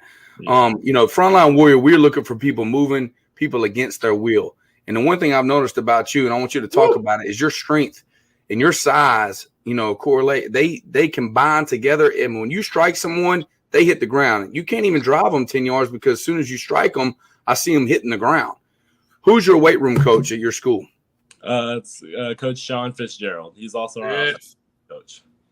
Yeah, he's your O-line coach, right, as well? Yeah. All right. Tell me something unique about Coach Fitz. He knows what to say. If you're having a slow day, you don't know what you got to do, he'll definitely get you going. He's not going to let you give up on yourself or on anyone else, really. Have you ever seen Coach Fitz line up in a board drill? No, but I'm really excited for the day I do. Are you calling Coach Fitz out on the board drill? That's all we want to know right now. You know what? Sure. Why not? Sure. That's what we need, videotape proof of this. That's what I like to see. Now, the one thing I love, we see a lot of pass blocking versus a lot of frontline warriors. I know it's a big thing in the one-on-ones when you go to camps. But the one thing I see about you is you are a run blocker, brother. Like right here, take the guy out the club, look at him, sit him on the goalpost, sit him down. That's what we like to see in Frontline Warrior, man. You're doing a great job. Proud of you. Thank you. Any insight of like some of the visits you've been on lately? I know you got LSU, NC State, Clemson, all these different fields. Anyone stand out amongst the others? Yeah, I was at Virginia Tech yesterday. I got South Carolina next weekend, and then a few others later. I've definitely been really enjoying it. It's something new because I never thought something like this would be happening. But hey, I'm loving it. Ethan, one last thing I want you to do. Every time you meet these new coaches, I want you to shake their hand and crush it. I want you to be known as the Crusher. Are we good with that? Yeah. Ethan the Crusher Callaway. All right. All right, brother. Thanks, man. No problem. Hey, thank you. And if you ever want to be on the next Frontline Warrior, please contact me on Twitter at Coach Sam Griner, or at Charlotte Preps on Twitter or IG. Love to hear from you. Love to see the film, and we are evaluating every week. Look forward to it. It's not just based upon the game. It's about what you're doing throughout your whole year in 2022. All right, Mr. Ethan, the Crusher Callaway. Man, that segment was hot. Coach Grice, a great job with that Frontline Warriors. But it's 9:32 at night. Guys, I know we're long tonight, but stick with us because this is what everybody's been waiting for. Let's go see who Mr. Football is right now.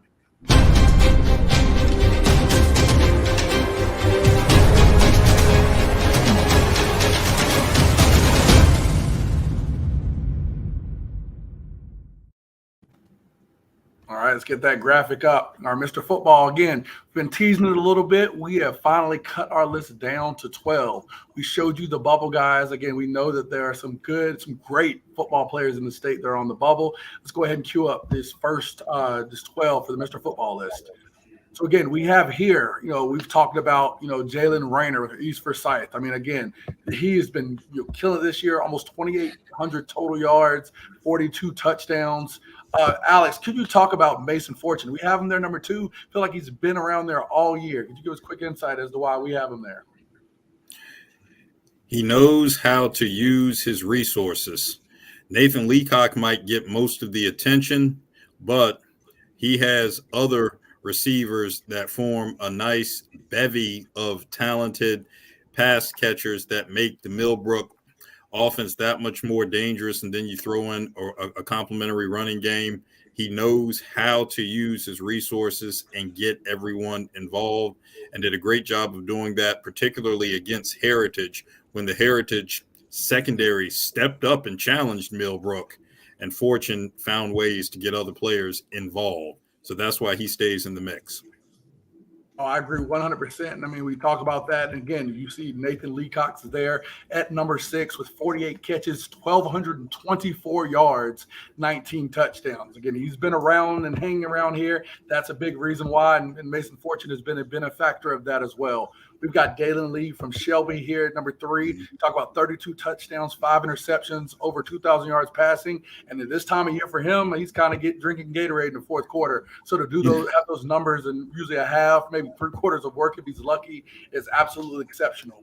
Jaden Davis there at 4 with 26 touchdowns, almost 2,100 yards. You talk about completing 75% of his passes. That efficiency is a great reason why. I mean, we talk about even, Bakari Sellers of CNN went to the game Friday and really just came out and said he's the best high school quarterback that he's ever seen at this age.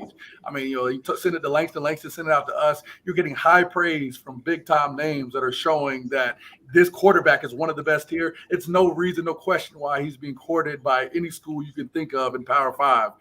Let's get to Mason Avery. So again, we've had him. Guru, I love to go to you for the mountain towns, mountain areas. So we see 5 here and we see 7. Mason Avery out of West Lincoln, one of your old school two-way players that I think, he's been having some great performances. We had to bring him. And of course, Chris Culver, which was me and Langston's favorite. He came up and I feel like he took this a little personal that he wasn't on our list. And since I think he's made that moment, week after week, he's been killing. So talk about 2 of those guys from the western part of the state. Well, I think they're great kids. And by the way, Mason Avery, we saw him, and not only is he fiery, but his mom is too. And he gets all of his yards when the game's on the line, not garbage time. So, I really like that about him. He's just a tough behind the offensive line runner that just gets in there and just turns them up. He's the kind of guy that, if I'm a coach again, I want to hang my horse, my hat on him. He's kind of that bell cow that I think the other team's going to follow, or that the teammates are going to follow and rally behind. And Chris Culver there at Maiden, we saw what a performance on Friday night in that big-time victory over, I think it was like with 36-33 or whatever it was over Bunker Hill. Incredible. I think these are 2 young men that definitely are much better than maybe some of the experts out there would think. Oh, agreed, 100%. And again, I think those 2 guys, I love to get that coverage from the western part of the state. Those are 2 guys that play both sides of the ball too.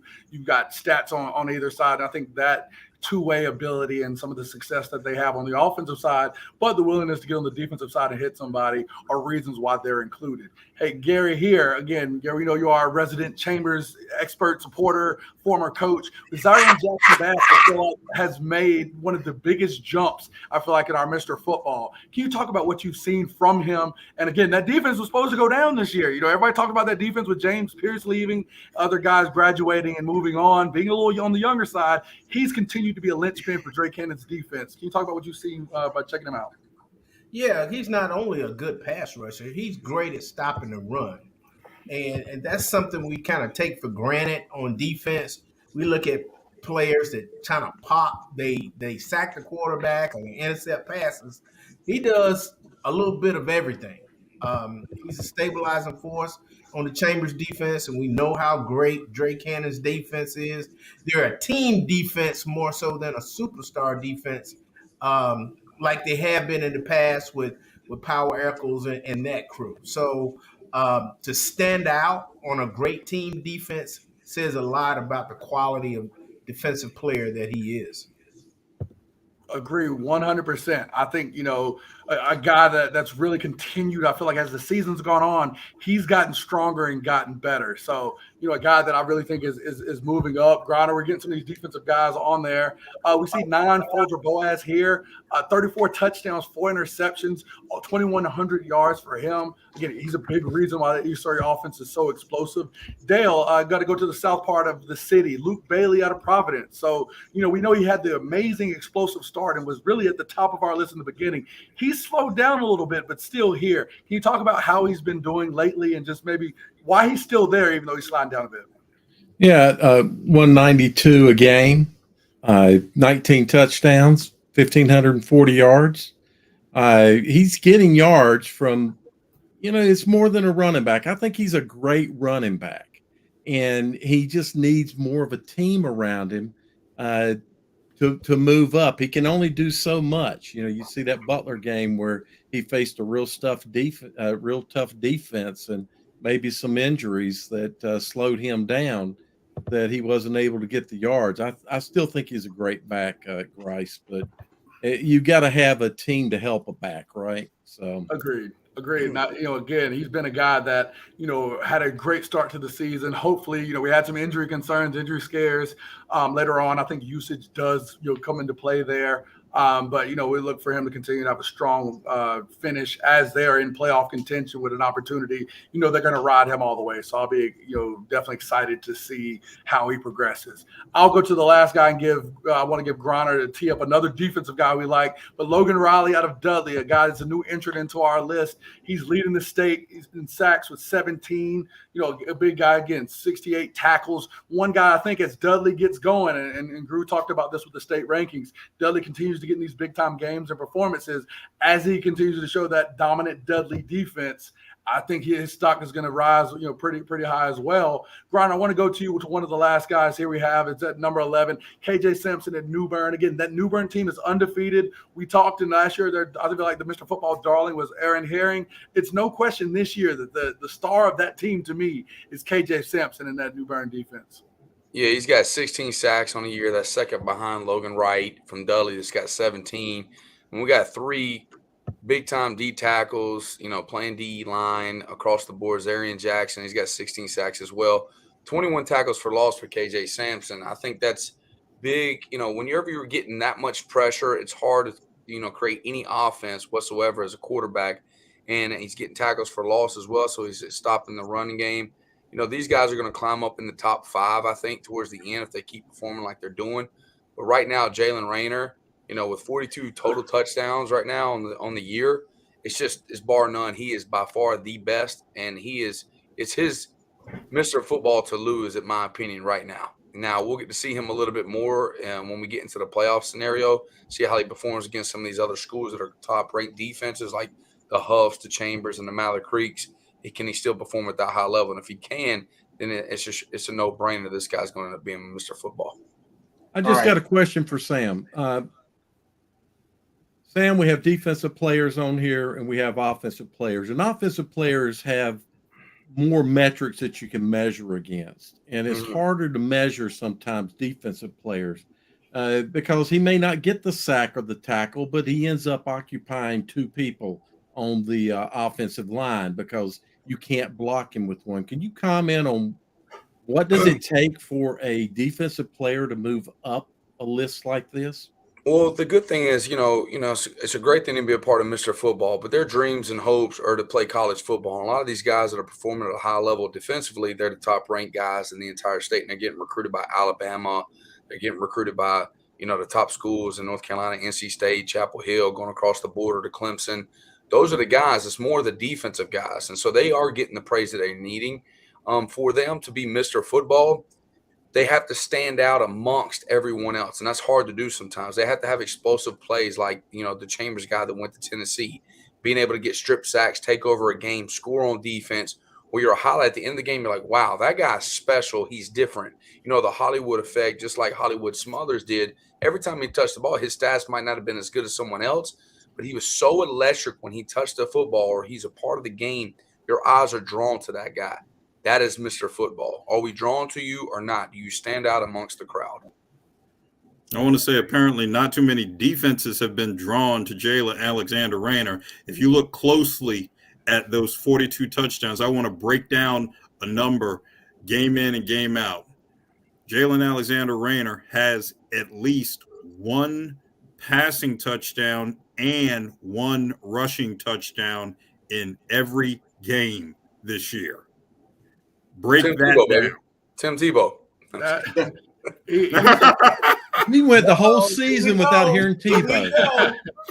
Hey, well, I had to bring him up. Again, that's our Mr. Football list. Our first cut down was to 12. We'll cut down to 8 as we get into the playoffs. I mean, a lot of big games. I think you're going to see a lot of shifting by teams that are going home early. And when you go home early, unfortunately, your stats stop and other people have the opportunity to climb. But again, appreciate everyone on this list. I think it's an honor to even be here, to be on the bubble. You are listed as one of the best players in the state. Now, Guru, let's get, you were out this week enjoying the beautiful mountains, more of the Murphy side of our glorious state. Had to sub in Double G, Grice and Griner effect. So let's toss to fresh faces to see some guys that you may not know about that you're going to learn about today.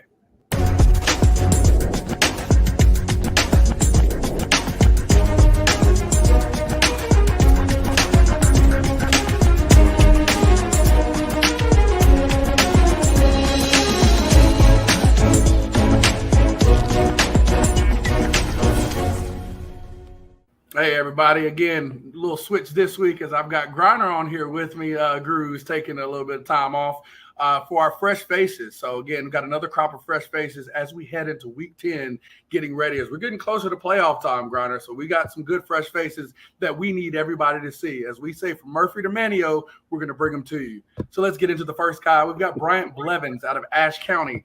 This 5'7", 180-pound senior averaging 15.2 tackles per game for head coach Brian Hampton. He's a defensive-minded guy, and he likes a linebacker here that's going to be able to make sure he's making tackles, and this guy looks like a box-to-box stat monster. Coach Griner, what do you see here in this film? I mean, if you're getting 15 tackles a game, that's a big-time deal for an inside linebacker. Looks like he's got great eyes. I think that it's so much underrated is the eyes of an inside linebacker. It's the most natural, gifted football player, not necessarily running wise, but just natural finding the football. A guy that always says he's around the pile, this guy's getting it for 15 tackles a game. Oh, for sure. And I mean, I think you see that with that every single play. It's like he's finding his way. It seems like it's like poetry in motion as he's weaving through blockers to get to the ball carrier. So we'll take it back here to the Charlotte area to go Leighton Duke out of Metro Atlanta Christian. Again, they just had a big 41-14 win over Asheville Christian. Duke had 8 tackles and a 95-yard interception return for a score. Also played on the other side of the ball. I love that these private schools and smaller schools ran the ball 12 times for 153 yards and 2 touchdowns. So he's got about 550 yards rushing in 6 games. We don't see a lot of these, but hey, big-time guy here, big-time performance. Did you see the hit? Did he just laid out that guy right there? Oh, for sure. Oh, my gosh. Hopefully they ain't got replay because we would have got a targeting call, but you're talking about a man. That dude stuck that dude. And I love how he's able to get the interception and be a two-way player and turn from defense to offense. And you better get on your horse to get him. I don't think many people are going to be able to. We call guys like this ice bucket because at the end of the game, they're just going straight to the ice. Definitely is. So got fresh face we had to make sure get everybody's aware of. Let's go out down east to Tarboro. Cameron McDowell. This is a freshman.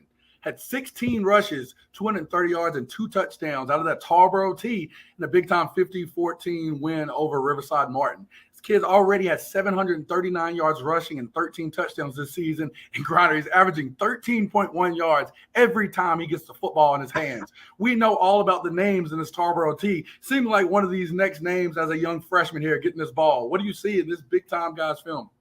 I want to know what they're eating in Tarboro if there's a freshman getting this many touches and carrying it for 13 yards a touch. Seriously, I want whatever diet plan they're on, I want to feed it to my guys because that's big time. Oh, I love it. And again, this is a situation I thought was phone booth football. It's no secret. You don't have 17 receivers out wide. We have everybody inside in the party. One of these guys is getting the ball, and you got to stop it. So for 13 yards, when you're working out of a phone booth, that's amazing. I think it's going to be a name we're going to be sitting here watching as he's a senior, maybe on our Mr. Football list. Got to have some great hips to be able to work in a phone booth like that. Oh, 100%. We're going to our last guy here, Will Stanford out of Avery County. We have a short video here, but we had to highlight this guy in a 38-35 win over Madison. Again, a game that snapped a 2-game losing streak for them. So a great, slump buster here. He had 258 yards passing, 77 yards rushing, and 5 total touchdowns. Again, a kid that's a dual threat guy that can get that ball out of his hands to his receivers, but if nothing's there, he can scramble and make some big plays. We got a little short film here, Grinder, but what do you like out of Will Stanford here? I'll tell you the one thing I'd like to have Will Stanford to be on my fantasy team instead of Lamar Jackson right now because this is a Lamar Jackson normal type game. having 5 TDs, 77 yards rushing, about 250 yards passing, throwing it straight to the tight end. I would need that. But that's huge for his, Avery County School. Anytime you're doing that, you're running the ball, you're throwing the ball, doing whatever it takes to win for your team and to be able to snap that 2-game losing streak, that's big. 100%. So again, that's our crop of fresh faces. If you're a guy that we need to highlight that you should be on our fresh faces, again, we cover from Murphy to Manio. Please reach out to us at Langston Works Jr. at Observer Preps on Twitter. Let us know, again, provide your film so we can highlight you. Again, we are showing everyone statewide and want to make sure that you can come here first and find out who the next star is. So again, for this crop of fresh faces, Coach Sam Griner, it's Coach Jonathan Grice. Wow. Here we are in the 3-shot men, so we know what time it is. Hey, this is a slump buster segment because we're going to get out of this slump for the show and finish it off strong. So, hey, man, I see you already right there, Sam. Let's lock the door. Let's play that. Welcome to another edition of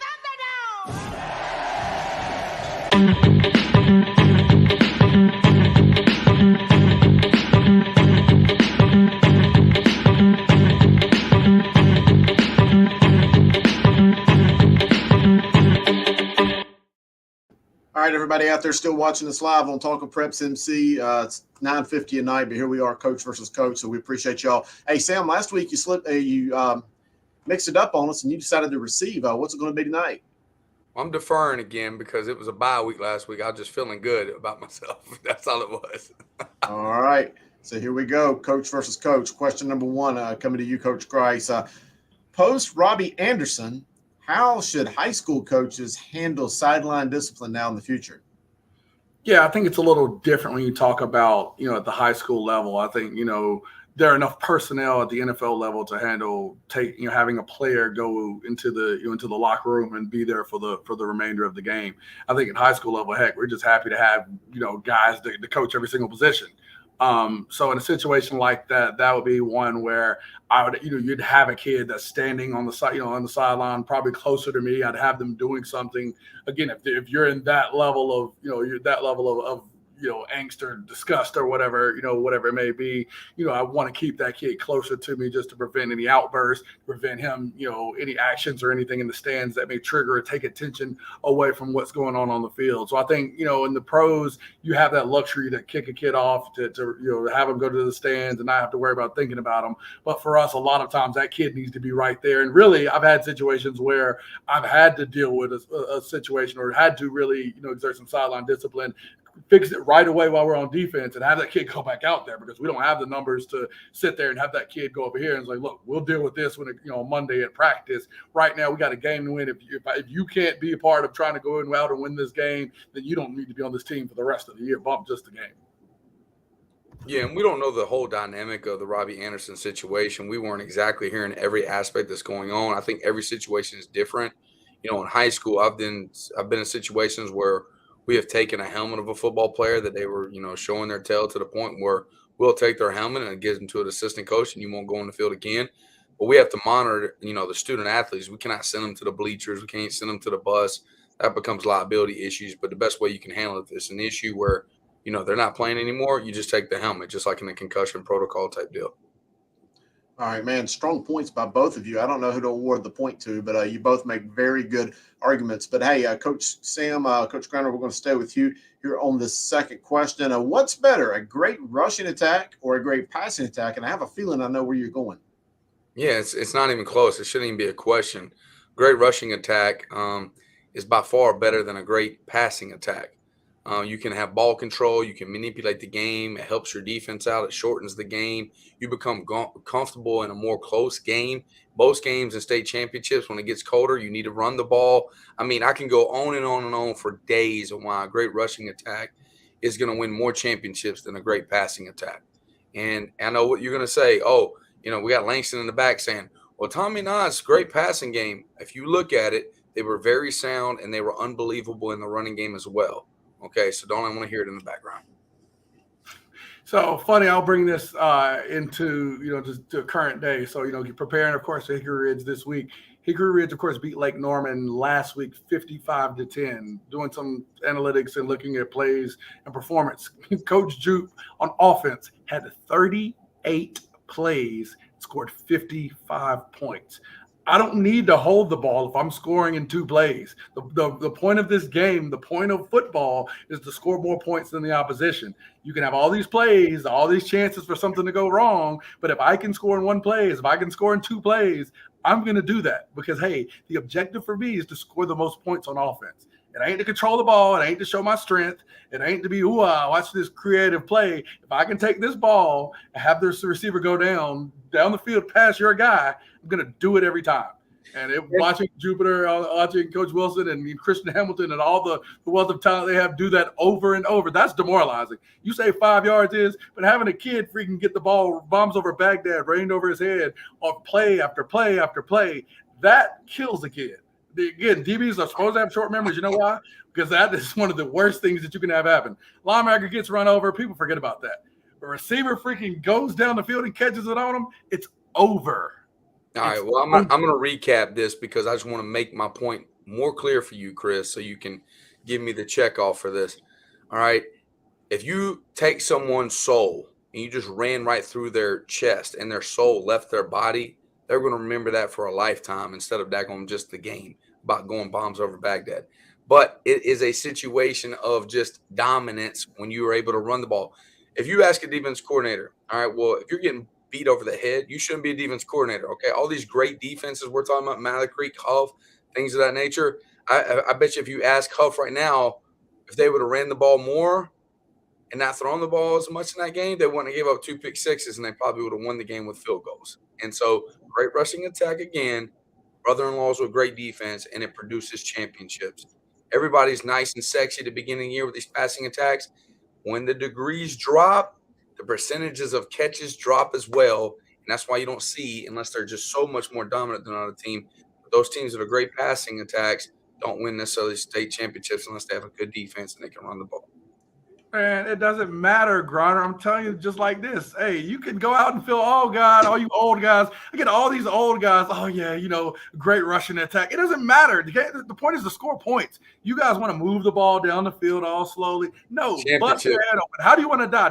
Everybody wants to die of old age. I'll take 5.55 and hope for a stop or hope for you to fumble. Nobody wants to die by running their Ferrari through a brick wall. That's where the bombs over Baghdad. You said you'll take your 5. You're agreeing with me. Everybody wants that. If you drive, if it's bend but don't break, I'm fine with that as defense. If I'm just getting freaking boat raced down the field by receivers, nobody wants that. That is great and more devastating. A great passing attack rather than somebody running the ball. Well, Coach Grice, I'm sorry, but I'm the old guy, and I've got to side right here. Hey, I bet Richard Bailey. You think back to the 2008 Jack Brett football team, Coach Richard Bailey, they had one of the most prolific passing attacks ever.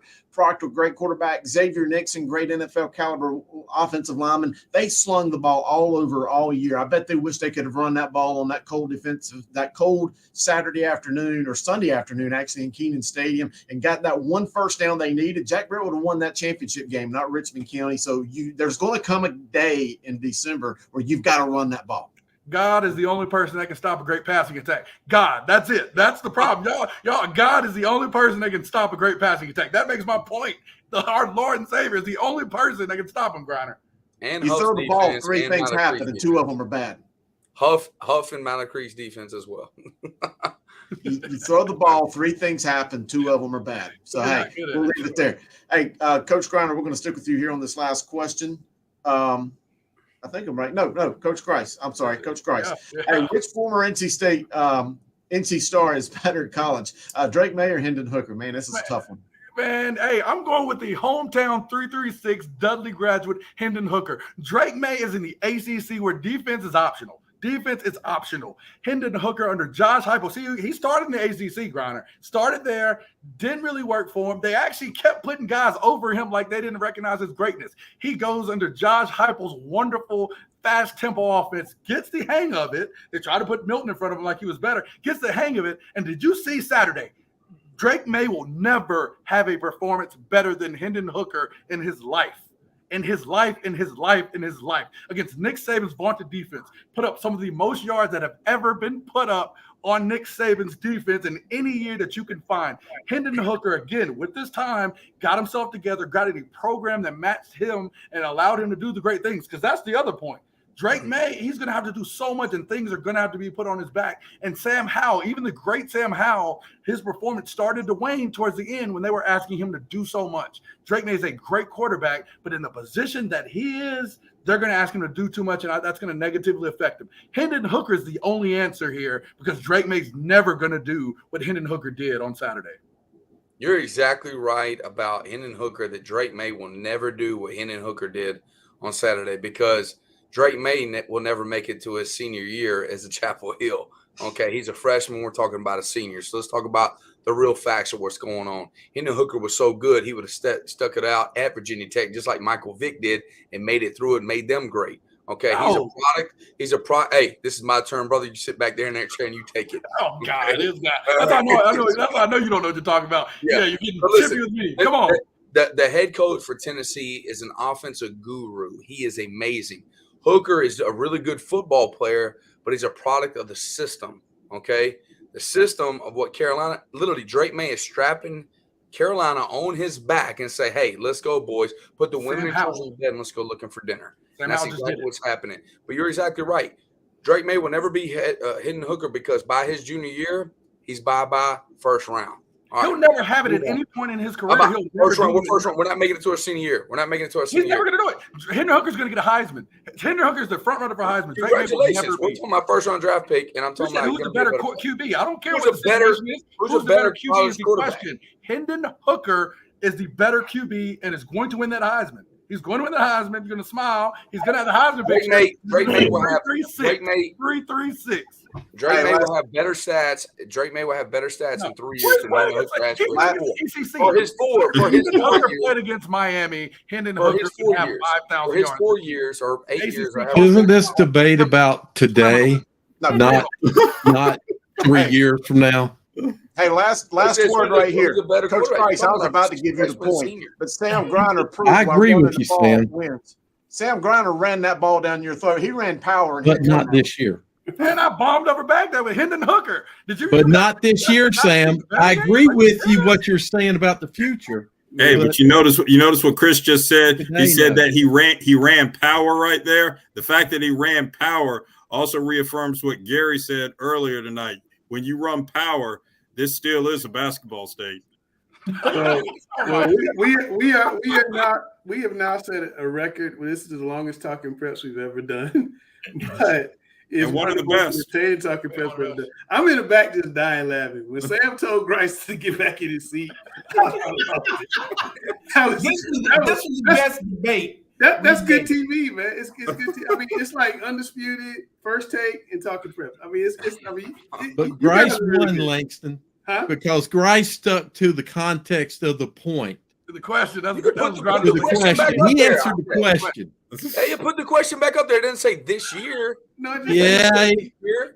Well, what would we be talking about? Why would we have context of Cam, that's how Griner would give you in the early days, Cam. Say you didn't answer the question. See, I'm going to answer the question. That was always the question. All right, given we are like beyond heavy, I'm going to put the big star. Give Grice the trophy.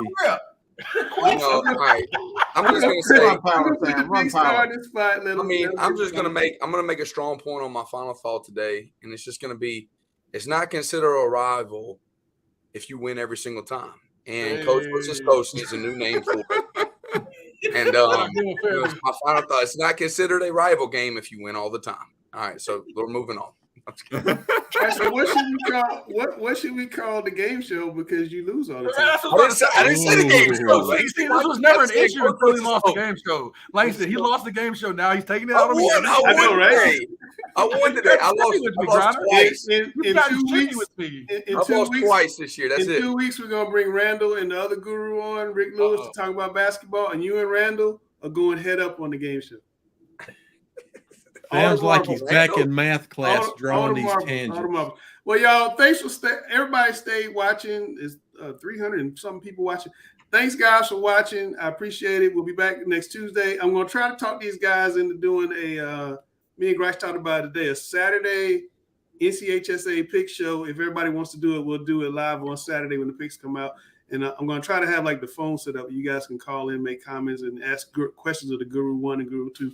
Anyway, that's Sam Griner, West Charlotte football coach. That's Jonathan Grice, number 2 voice of high school football. That's Chris Hughes, number one voice, even though he's shaking his head, he's still number one. Dale Ross, one of the longtime CMS specialists I know. Gary Richmond, my good friend. Cameron Williams, the guru in training. Alex Bass, contrarian, the expert on all things Eastern North Carolina. I'm Langston Wirtz, and we are Talking Preps.